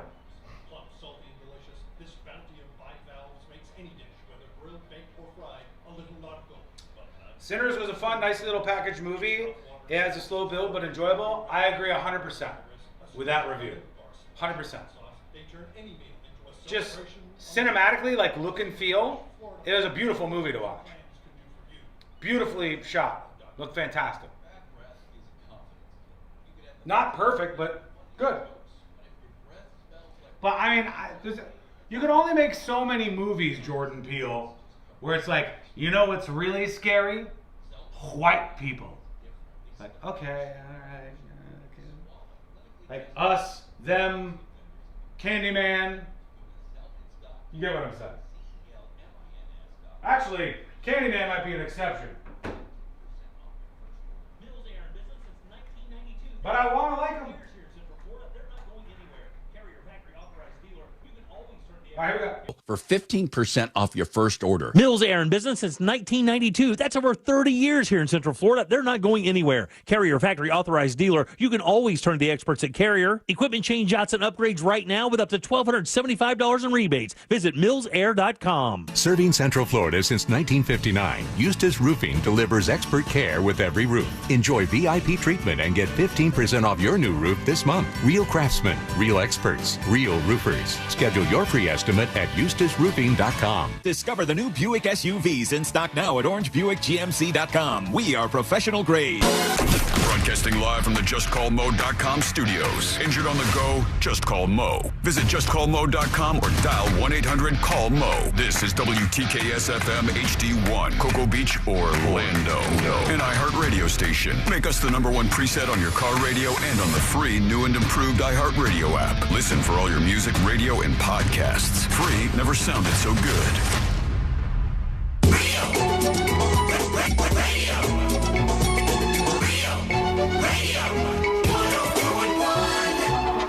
Back to the 3 best friends you never knew you had.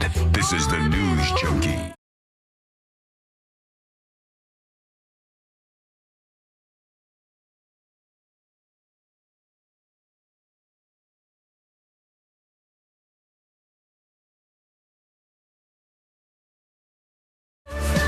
Don't worry, we're almost done with it. And then we get on to C-Lane's least favorite day of the week, which is actually Tuesday. He's not a fan of the Tuesdays. Now, he's like Garfield, but one day later. I don't love it. He Loves doesn't lasagna too, though. Yes, he does. That's true. That's absolutely true. I don't know if you guys saw this, but one of the stories that really grabbed my attention this weekend, because I thought it was so disturbing, was this high school football game, believe it or not. I know that seems like a strange place for me to have my attention, but there was this high school junior varsity football game, and this big giant dude was like smashing this smaller guy. And let me see if I could find this. Football big. I'll find this so you can see it if you're watching. And the guy's just like hurting this poor kid, and did a number on him, which it says a Michigan high school athlete's spine was fractured. Imagine that. Oh my God. All right. It says that's a lot. That's a lot of. He's a big kid, which will make sense when he says the teen boys were on opposing teams during a Thursday evening junior varsity game between Lakeshore and Kalamazoo Central. All right, Kalamazoo Central, Michigan was. Yeah, I believe so. Yeah, in Michigan. Okay, here's the footage. I don't know that this could count, but all right. So there's a very, very large player. He's big. He's a big boy. And 73 who plays for Kalamazoo Central. Oh, jeez. Oh, he got up and slammed him again. Oh, wow. He's got the player on the ground, and then he jumps off of him, and then with all of his weight smashes down on this player. Why would he do that? I don't know. Jesus, man. I mean, so it would be the example of like belly flopping on something. Did he think he was going to get away with that? I mean, he was so far away from the action of the football game. True. And that was so blatant. Isn't it weird? It's so bizarre. This young guy, he's got the other player down. He doesn't need to do anything. The other player's not moving, and then he jumps on him and puts all of his weight on this smaller football player right there. Oh, my God, that probably hurt so bad. Totally uncalled for. And they said he crossed the line here, and now he's hurt. He was taken to a hospital, carted off the field. 15-year-old was treated for 2 fractures in his spine and placed on muscle relaxers once he was released. At first, Mims, who was at the game, didn't realize the prone figure on the turf was her son. But then what she did, she leapt into action. They're 15 years old. 15 years old. And now I hope he's not trying to go and play football anywhere ever again. Oh, God, yeah. Let me see if I can find this Kalamazoo football story. Because are they going to charge this kid for hurting this person? It's a football game, but it seems like it's gone beyond that. Here's Yahoo News. High school football player suffers horrific injury from player twice his size. High school football player was injured in horrific fashion by a player twice his size over the weekend. The game was between Lakeshore High School and Kalamazoo Central High School. And they said video of the scene was taken by the player's mom. I guess that's the one who released this to begin with. The Michigan High School Athletic Association says, we're aware of the situation you're describing. We've talked to both schools, and they are resolving the issue internally. So it doesn't sound like they're going to charge him. What about the police? I know. It's crazy. This crazy wrestling move during a JV football game sent a player to the hospital with multiple fractures to his spine. Dude had to be at least 350 pounds. All right, I don't know if that's true. This is just some rando online, but he's a very large football player throwing all of his weight onto the person who is already down on the ground. And we'll see what happens. Right now, it doesn't look like there'll be any charges, though, as of this moment. I'll put that up on See It Now during the break so everybody could take a peek at the visual there. And real quick, before we get to some of your dispatches here, there are a lot of GLP-1 weight loss ads. We can all agree we've seen those. Correct. Monjuro, Wegovy, and all the like. Those are on TV nonstop. Generally speaking, it's just a bunch of people like having fun and partying together and skinny people. And I don't think I've seen what this person's complaining about, but they're saying that they're advertising the GLP weight loss stuff to kids now.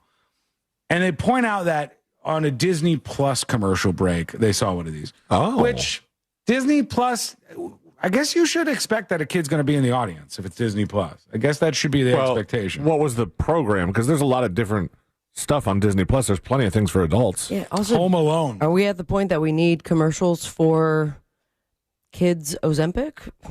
No. Something parents have to decide? The commercial is still targeting adults, but they're saying because it was on Disney Plus during Home Alone, well, you're now trying to target kids with these GLP-1s, and that's out of bounds. Our first pediatrician that we took Jackson to sent out like a mass text that was like, we're offering GLP-1s now. And we're like, for the kids or for us?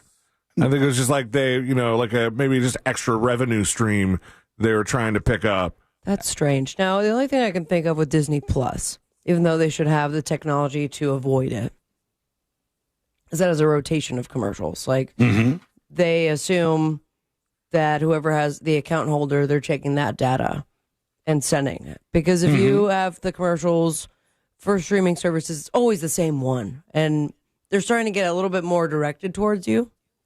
Exception of Hulu that thinks I am a middle-aged black man. Okay. It seems. Same ads over and over and over again. I don't know what I've watched, but okay, I'm cool with it. What are the ads for? I mean, we don't have time for it. I don't remember. We can make time. I don't remember, guys. I'm just trying to tell you that stuff happens. Thank you. GLP-1 weight loss ads. I don't know if I would say it's targeting kids. I don't know if that's fair. But are they even doing that? Like, do they even write a prescription for a kid to use like a Wegovy? Well, he said the doctor was doing it, but you think the doctor was doing it for adults, like as a side venture? I think so. Yeah. Yeah, I because imagine I don't know if there's a kid with diabetes. Then again, well, you should have it for diabetes, right? Right, like the original intent for that. I don't know. I mean, I'd be fine with like darting all the fat kids with this. It's good. It's better. If we can get the kids to safely trim off weight when they're young, that's excellent. That's a really, really good thing. I know that might be a little more controversial. People are like, no, kids shouldn't be on these things. If you stop the kids from getting too fat, that will control the weight they're at for their entire life. The minimum age to be prescribed a GLP-1 agonist. I don't know what agonist means. Varies by medication and purpose for weight management. GLP-1s like Wegovy, which is semaglutide, or Saxenda, which is liraglutide, are approved for individuals aged 12 and older. Damn. However, Victoza, used for type 2 diabetes, has a lower approved age of 10 years and older. So it's still liraglutide, which is the Saxenda, but you're treating a different thing. You're treating diabetes instead of just being overweight. Other GLP-1s such as Mounjaro and Zepbound are only approved for adults 18 and older. Yeah, so some of them at least could be used for kids. Biha on Twitch says, I don't think kids should be on meds personally. I think a lot of people probably think that. I think it would be best not to introduce meds and go get outside, fatty, and start running and start riding your bike.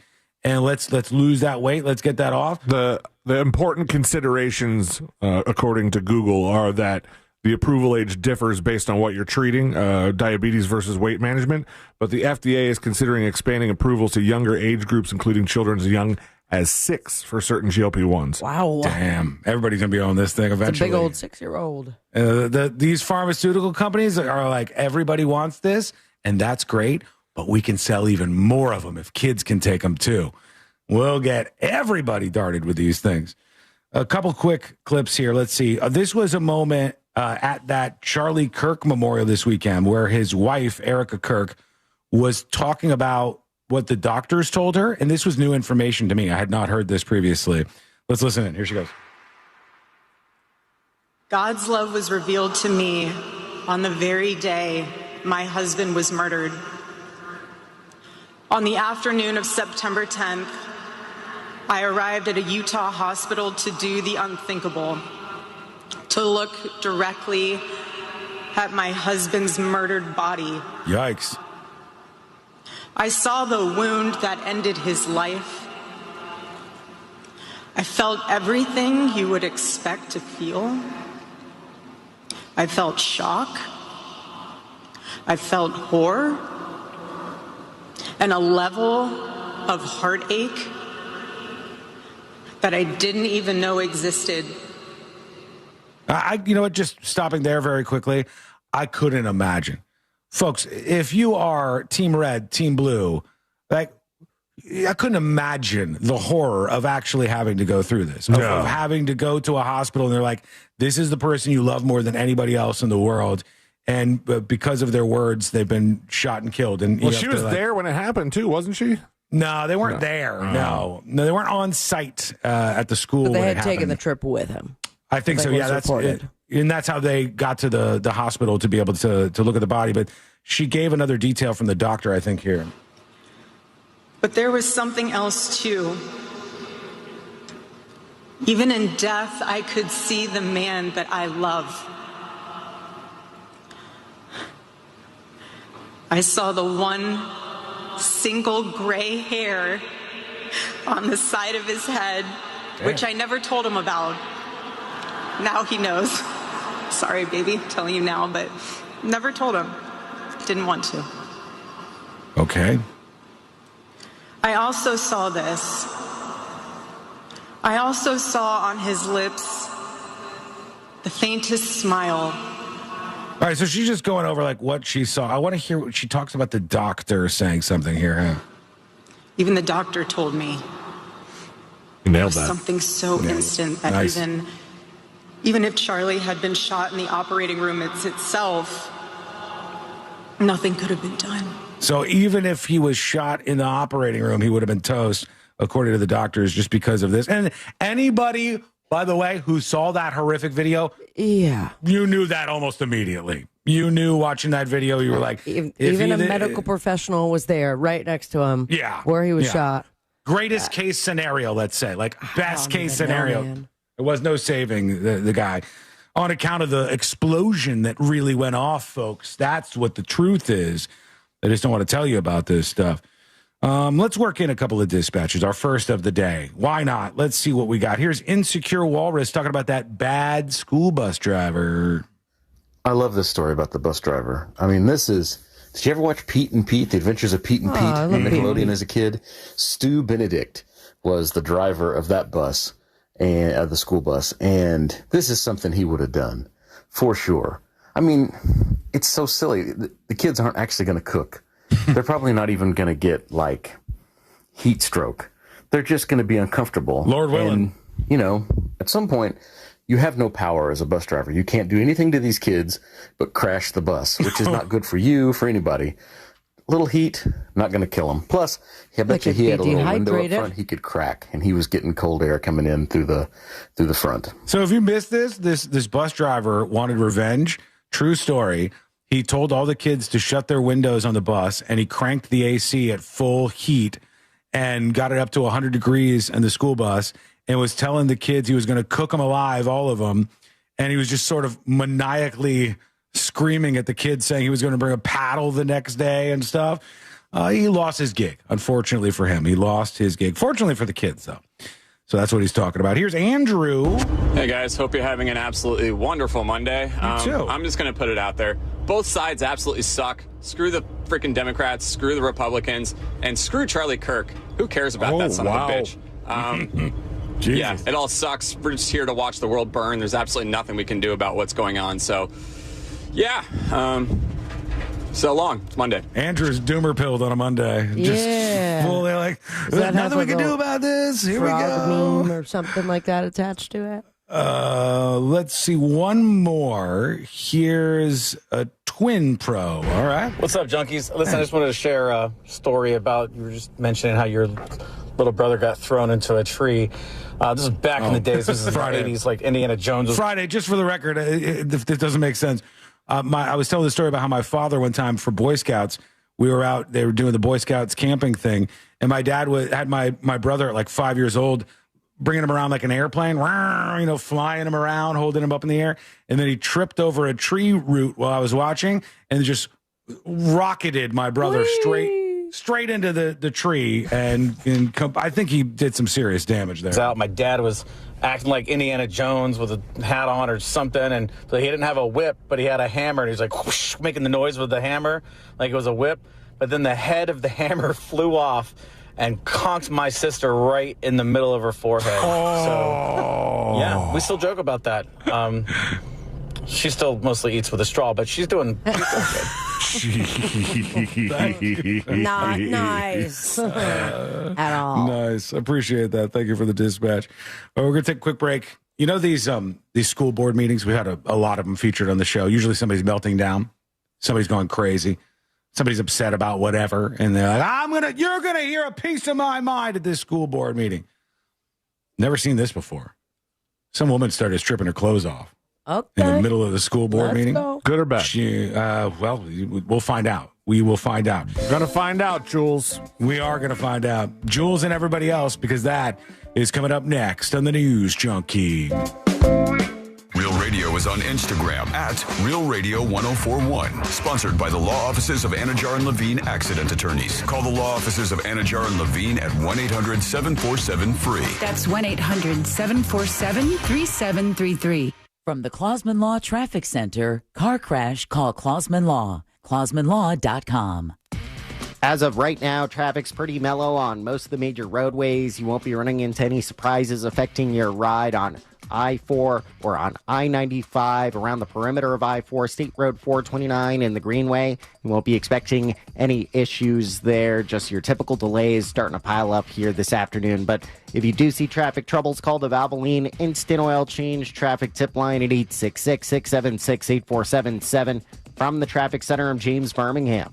This report is sponsored by Gorilla Tape. Get storm ready with strength you can trust. Storms coming? Prep with Gorilla Tape. It's tough, weather resistant, and sticks to rough and uneven surfaces.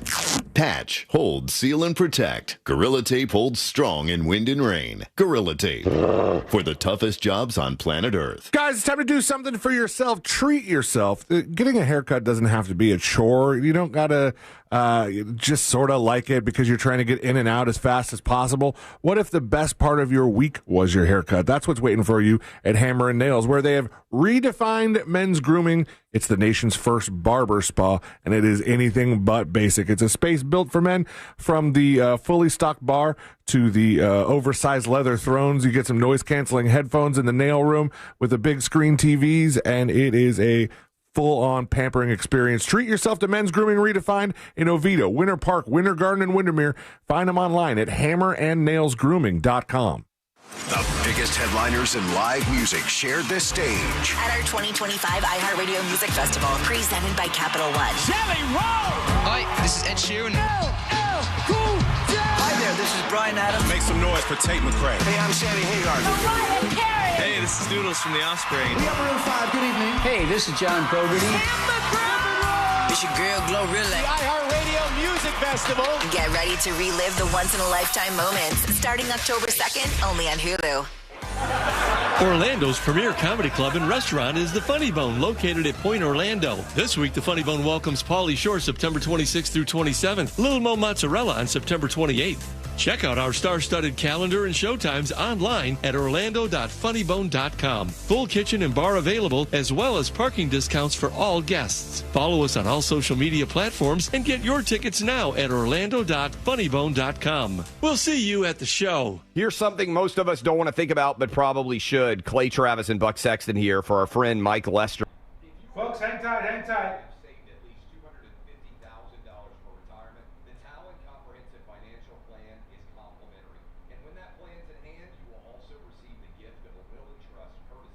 Just working on getting the Bluey theme song ready. Not attorneys, but they work with a group of attorneys who will provide a will and trust at no charge to you.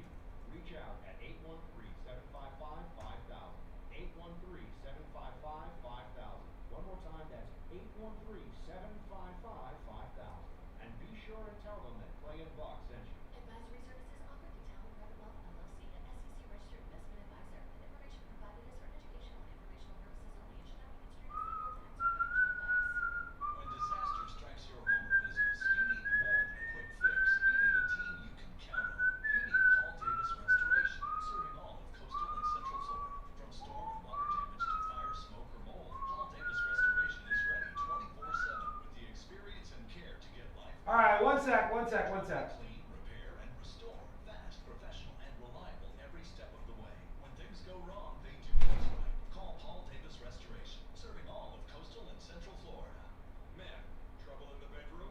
Not anymore. Premier Men's Medical Center restores your sex life in just one visit. Their painless breakthrough treatments eliminate your Yeah. Here's a specialist in this. I'm Dr. Simonis. Premier Men's Medical Center offers the most affordable treatments that eliminate The banger. PE with men lacking Certified banger. 100% of patients see instant results on their first visit. Premier Men's Medical All right. Center's breakthrough treatments eliminate ED and PE. Really took an unexpected L on this delight for Skull Mike. Unexpected L. Thought it was going to be a winner.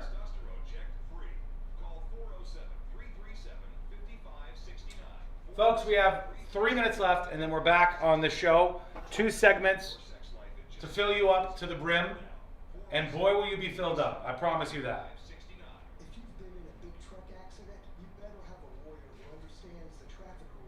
We're going to get to this person at the school board meeting who decided to take off her clothes. We'll bring you that video in just a moment. You can help save lives by cleaning out your closet. Kicks for Cancer is a special... One thing's for sure, the guy who called in with the terrible Charlie Kirk talk will not be chatter of the day. Probably not. Beginning September 19th, drop off your gently worn, used or new shoes at Johnny's Other Side and receive a free Kimmel or Surfside iced tea or lemonade. If you join the Monsters for their Kicks for Cancer happy hour on Wednesday, September 24th, you get the free drink along with some real radio swag. I wonder if Tylenol is getting hammered like parent corporation stock.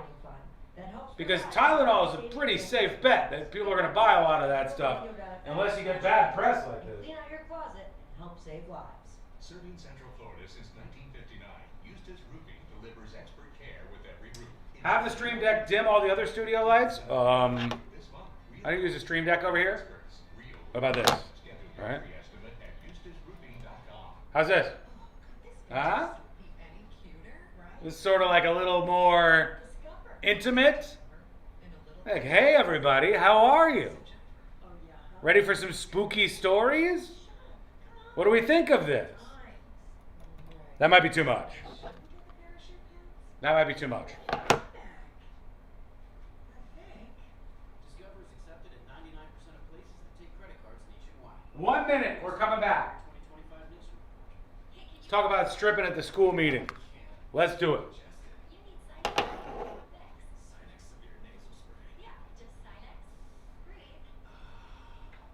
Much better? You guys are trolling. I don't believe it.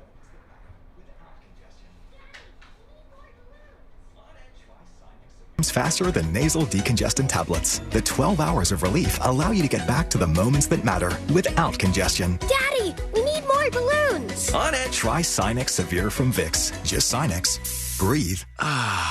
Use as directed.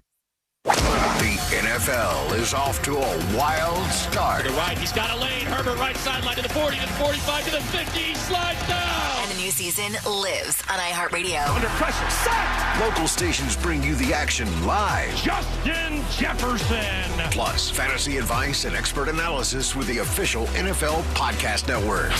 Everything you love about football is on the iHeartRadio app. It's knocked away. It's intercepted. Picked off. Just search NFL to dive in. It's a crime to pay more than a dime. One dime down at RC Hill Mitsubishi in DeLand. Just go to rchill.com.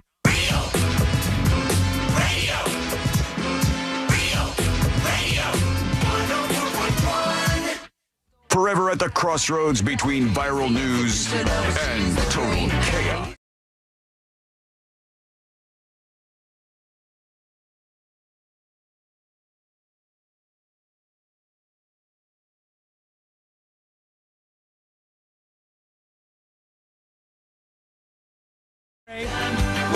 And gosh darn it, people like you. And now I know why. Do join us on the show. We'll work in a couple of dispatches momentarily and hear from you with your emails to tips at thenewsjunkie.com. A school board meeting was absolutely shocked, gobsmacked, one might say, when this group, Moms for Liberty, I don't know much about Moms for Liberty. I think it's one of the things where they're against like the woke school stuff, like certain books and things, but I don't know much about it. They're against. They're against, or they want to ban the books, or they're against banning the books. I think they're the Moms for Liberty people, I believe, are fighting back against like gay stuff in the classroom. Mm-hmm. I think that's what they do. All right, All I know is I've heard that before. I'll see if we have like a little bit of a summary online of them. And I don't know, they might be like too loose knit to have an official website or something. But conservative, self-described parental rights organization founded in Florida in 2021. Emerging from parental opposition to COVID-19 safety measures in schools, the group expanded its focus to broader issues concerning curriculum and library content. The Southern once the Poverty. COVID was done, they were like, "Well, what do we do moms, I thought they would we're get rid of the gay stuff. we still like liberty. Let's figure out something else to go up against." One group, Southern Poverty Law Center, labeled Moms for Liberty as anti-government extremist group due to its extremist. Yeah, its tactics and agenda. This is what they called them, and gained influence within the Republican Party, drawing both strong support and forceful criticism. Okay, let's see what happened. Let's go into that because that's kind of the important thing. There is some sort of public comment going on here, and I guess one of the women who was at this started stripping down in the middle of her, her testimony in front of the board meeting for the school board, and it kind of threw him off, to say the least. I do see one of the dudes on the school board panel it looks like he has like a mask on, and I think this is more recent. Oh. I believe this is recent when this happened. Maybe he had a cough. I don't know what's going on, but let's listen in. Let's see. All right, hang on. I don't hear anything. I love that buzz. Yeah. Lift it, baby. Okay, I think she's coming up to the mic. Oh, here she comes. All right. Hi, good evening. There she I'm is. a parent in the Davis Unified School District, and I'm here today to talk about the policies you have for the locker rooms in the junior high schools. All right. Emerson, Holmes, Harper Junior High. Right now, we require our students to undress for PE class. So I'm just going to give you an idea what that looks like when I undress. So right now, this school district I can hear is people. saying She's that taking off her shirt. depending on a child's transgender identity, that they can pick which Is that bathroom a they lower want. back tattoo? So we have, right now at this school district, we have children self-identifying. All right, nobody has said anything yet. I heard like a couple murmurs being picked up in the background, but nothing of, no screams. I feel like the people on the panel are looking at each other like, should we stop this? Do we wait until we get some nudity here, or I yield my time. Would we stop now? She's in what looks to be, I don't know if that's a bathing suit top. It doesn't really look like a bra, but she bra, took her. maybe? Yeah, she took her shirt off. Into Pants coming off.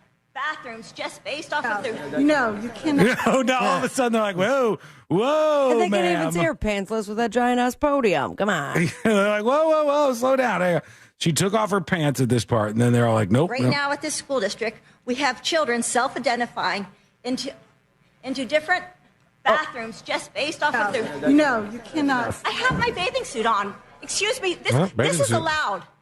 We're going to At a pool.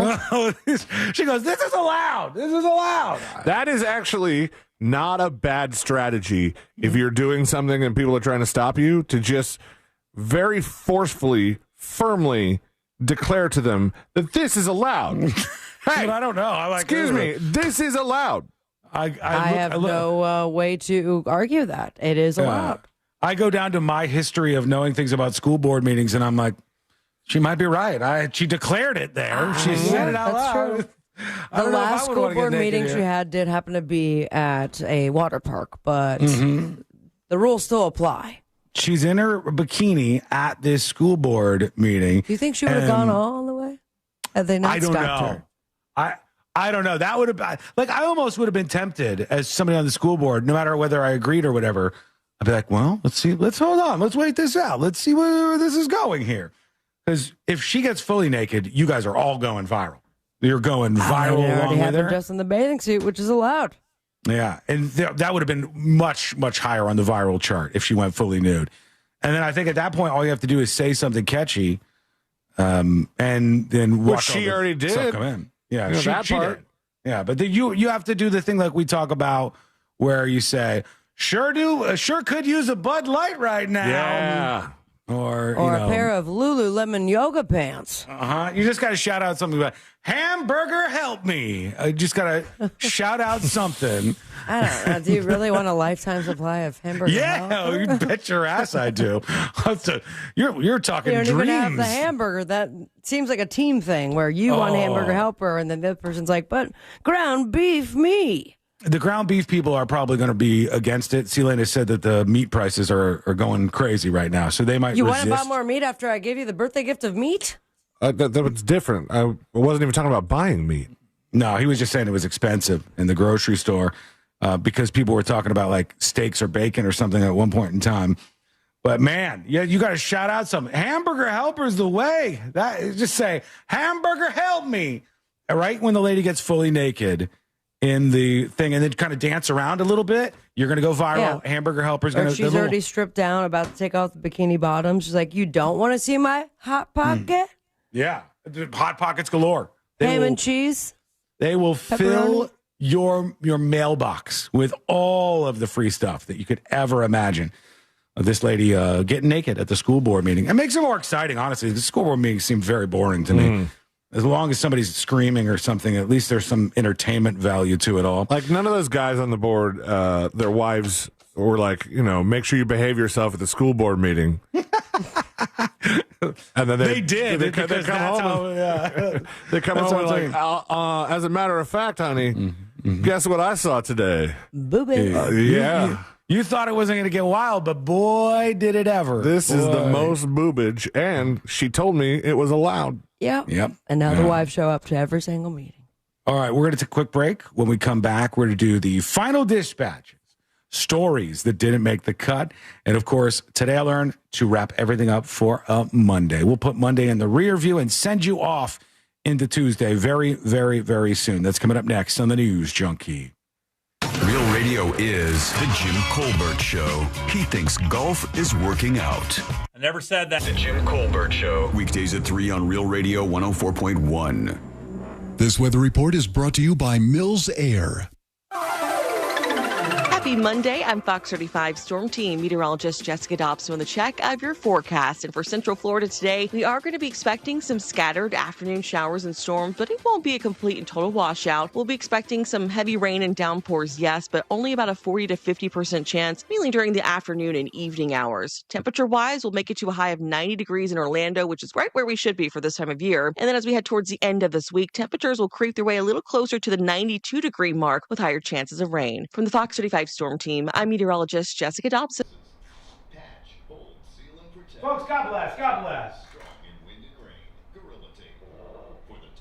Breaking news. Breaking news, everybody. Breaking news.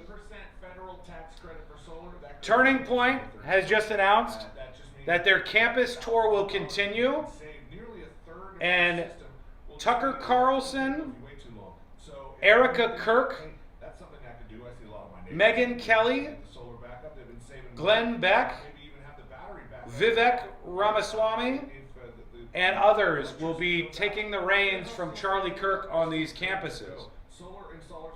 That'd be a little weird to have Erica Kirk out there. All right, now it's time, folks. Rate the show. Rate the show out of 10. Rate the show out of 10. 10 out of 10 is a real winner. 1 out of 10 is not great. What do we think? 10 out of 10 is a real winner. 1 out of 10 is a miss.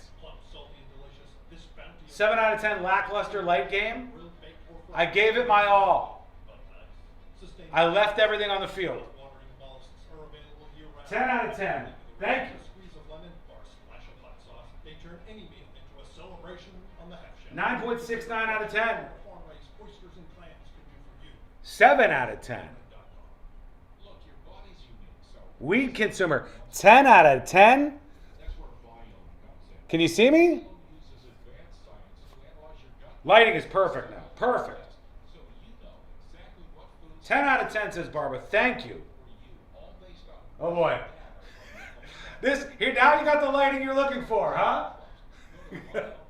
Rotating studio lights. We got a night light. This is what you wanted. This is what you wanted. Can't do this. Nobody's gonna take me seriously. All right. Today I learned is printed and ready to go.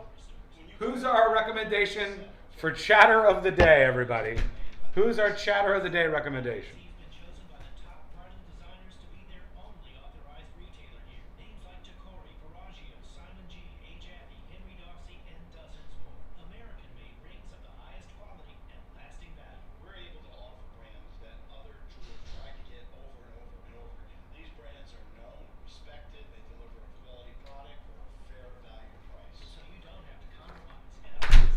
Godspeed.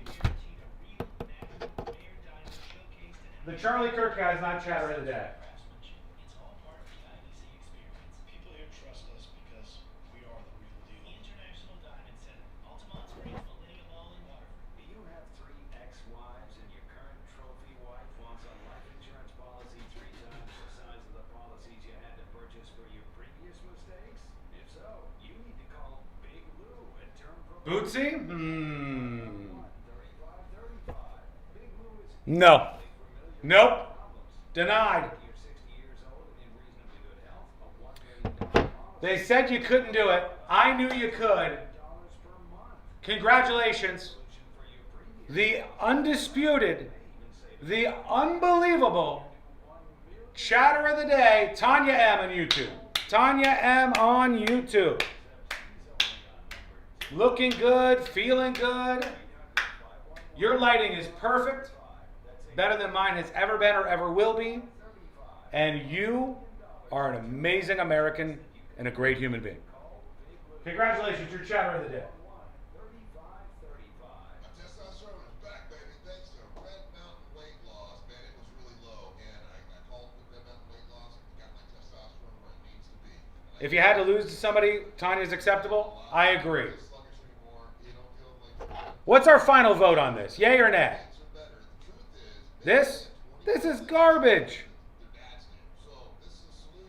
This doesn't seem as garbagey. Garbage? Not garbage. Garbage? Not garbage. Put your final vote in. Do we keep the spotlight for Skull Mike or do we kick it? Do we keep the spotlight for Skull Mike or do we kick it? Keep or kick? I'm not getting a ring light.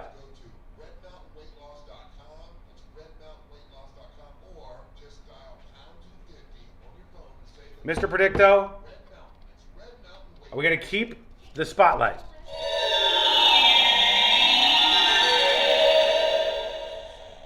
I would not count on it. God damn it, man. I put effort into this. Goodbye. Thankless job. Thankless job. Goodbye. And works 6 times faster than nasal decongestant tablets. The 12 hours of relief allow you to get back to the moments that matter without congestion. Daddy, we need more balloons. On it. Try Sinex Severe from Vicks. Just Sinex. Breathe. Use as directed. Got issues with youth or high school sports? Positive Coaching Alliance can help. PCA, a national nonprofit, offers more than 1,000 free online resources for youth and high school sports coaches, parents, students, and administrators. Visit PCADevZone.org. This earful of real radio is sponsored by Sunset Walk Best of Challenge. Tickets on sale now at sunsetwalk.com.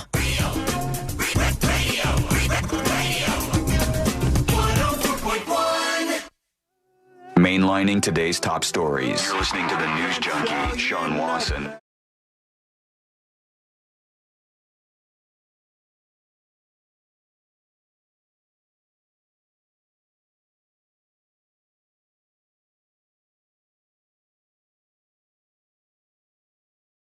Cut mess. And today I learned to wrap everything up for a Monday.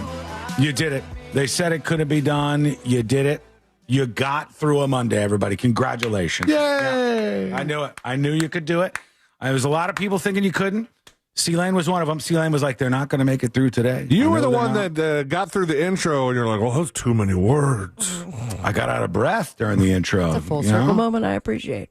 You know, I did so much coping this weekend. I thought you were about to say something else. Oh, no, I did so much. The cope was overflowing this weekend when in the morning, oftentimes when I'm completely nude, I'll jump on the scale in my bathroom because I'm trying to get down, drop some weight before the roast event coming up on October 30th. And so I get on the scale and I was at 214 or something. And I got down to 210 and I'm like, I just got to keep going. Got to get down to about 190. So I'm in fighting shape again. And people can't make fun of me as much for being chunky at the roast event. And I had You're right. I'm sure you're the worry for the chunky jokes. Yeah, you're the big target for those jokes. Yeah. You never know. You don't know. You guys are definitely going to be called the lesbian. I know that. You never know where the jokes are going to aim and who's going to go for Okay, what. but what we do need to know is, like, are you for sure going to lose that weight? Because we're working on our sets as we speak. Well, I'm just going to assume you're getting fatter. Good assumption. I forgot to weigh myself, and I had already put on a shirt and a pair of shorts. And when I got on the scale, it was back to like 14 or 15 or something, 214 or 215. And I was like, it's because of the clothes. It's the shirt. The shirt is heavy. It's an extra heavy shirt. And I was just coping a little wet so hard. from the humidity. I was every excuse I could have. I was trying to, when I did stand on the scale, I was trying to like move my body around to get to the perfect spot where I weighed less somehow. It was friggin' ain't going well. It ain't going well, man. And it's not because of inaction. I'm getting like I'm the app thinks I'm very active. I'm getting 12,000 steps every day. Nice. I'm off the charts active, baby. I think it's just all the other stuff. Sea Lane's doctor has a great deal on GLP-1s if you want. I need him. I need him to dart me with it. And then I'll take that every single day. Yeah, about that, Sea Lane's insurance doesn't seem to support that as much anymore. What kind of nonsense is this? What is this? We need to go. Who can we yell at for this? Is there any? They're taking away Tylenol. They're taking away the GLP. Sick of it. What's going on here? Just yell loud enough so everyone hears it. Yeah, you're supposed to. I'm just gonna burst into my insurance office and go, "This is allowed. I'm allowed to do this. Why are you in a bikini, sir? Please put your clothes back on." I like that. Well, if you think that I don't look good in this bikini, then maybe you should give me the damn Zep bound. I like the idea of you could do the zaniest thing and just say, I'm allowed. I'm allowed. It's kind of convincing. Sea Lane's right about that. All right, let's get the hell out of here. Let's see. We got a couple of stories. Walk through the halls of this office smoking a cigar. This is allowed. It's allowed. They allow me. They allow me to do this. When you're a star, you can do stuff like that. The man representing himself against charges of trying to kill Trump. He says he's planning on calling 3 witnesses. He's going to call 3 different witnesses during the trial. One, I think, was a Secret Service agent, the one that saw him. And I read the court case against him over the weekend, and it's pretty crazy. Like they got lucky. There was one Secret Service agent who was a hole ahead of Trump on the golf course, and he's just scanning the bushes. He does it all the time and sees nothing. And as he's scanning the bushes, he's like, "Is that somebody looking back at me?" And then he realizes there's a gun pointed at him, and he pulls his gun, and then the guy ended up running. That's how close it was to somebody at least firing off another shot and blasting off another one of Trump's ears, or perhaps even killing him. That's how insane everything's been. But yeah, he's going to call about 3 people, and he's very confident he's going to be just fine here. And that'll have to do it, I think. Anything else we need to do? No, I think we're good. Let's get the hell out of here. Get your roast tickets, suckers. Yeah, go justcallmo.com is bringing you the roast of Sean Wasson. That's me. I have to say that, but you can get the tickets while they last. Look for those spots that are right by the stage, but it looks like they're sold out. I think it's got like a C on them or something, or like something else. It makes it look like they're not available, but they are. Right around the stage, those are the ones that are left. Go grab them while you can, because all the other dummies thought they were gone at thenewsjunkie.com/roast, thenewsjunkie.com/roast. Let's do Today I Learned. The following information may make you feel smarter, but will not actually increase your IQ. So don't get cocky. Now it's time for what we call Today I Learned. It is Today I Learned for a Monday, September 22nd, 2025. By the way, I just saw Talking Points USA, Charlie Kirk's organization. They announced that they're going to continue. Turning Point. I'm sorry. What did I say? Talking Points. Talking Points. Yeah, Turning Points USA. They announced that they are going to continue the Debate Me campus tour that Charlie Kirk was on, and they're going to have other people fill in for him, like Tucker Carlson, Glenn Beck, even his wife, Erica Kirk. Okay, Erica That's makes gotta be sense weird. as far as ages go. I mean, but her husband just died, and she's going to be out there doing the same thing. That's crazy. Vivek Ramaswamy is going to be doing it. Megyn Kelly, and there's some other people that I don't necessarily know. I'm not familiar with them. That will be out there taking the baton. Oh, what was DeSantis supposed to say to Vivek in his notes? Like Vivek the liar, the fake, Vivek the fake. Yeah, not a great. Oh, burn. because it's Vivek. Vivek the fake. Yeah, that's it. Monday, September 22nd, 2025. Today I learned this cartoon right here, C-Lane. Bluey. Bluey is right. I was wondering if we get that. The kids that voiced Bluey and Bingo from Bluey aren't credited on the show. Their parents want to keep their identities secret to shield them from the public eye. Boy, why would you be worried about what the public was going to think? Why would you be worried at all? And finally, today I learned this band right here. My Chemical Romance. That's right, My Chemical Romance. Gerard Way, the lead singer of My Chemical Romance, is Joe Rogan's second cousin. What? He's also, believe it or not, 4 years older than me. Would you have thought that? 4 years older than me. I look way better. He's a vampire. Thank you so much for hanging out with us. We do appreciate it. We're back tomorrow, same time, same place. Missed any of the show?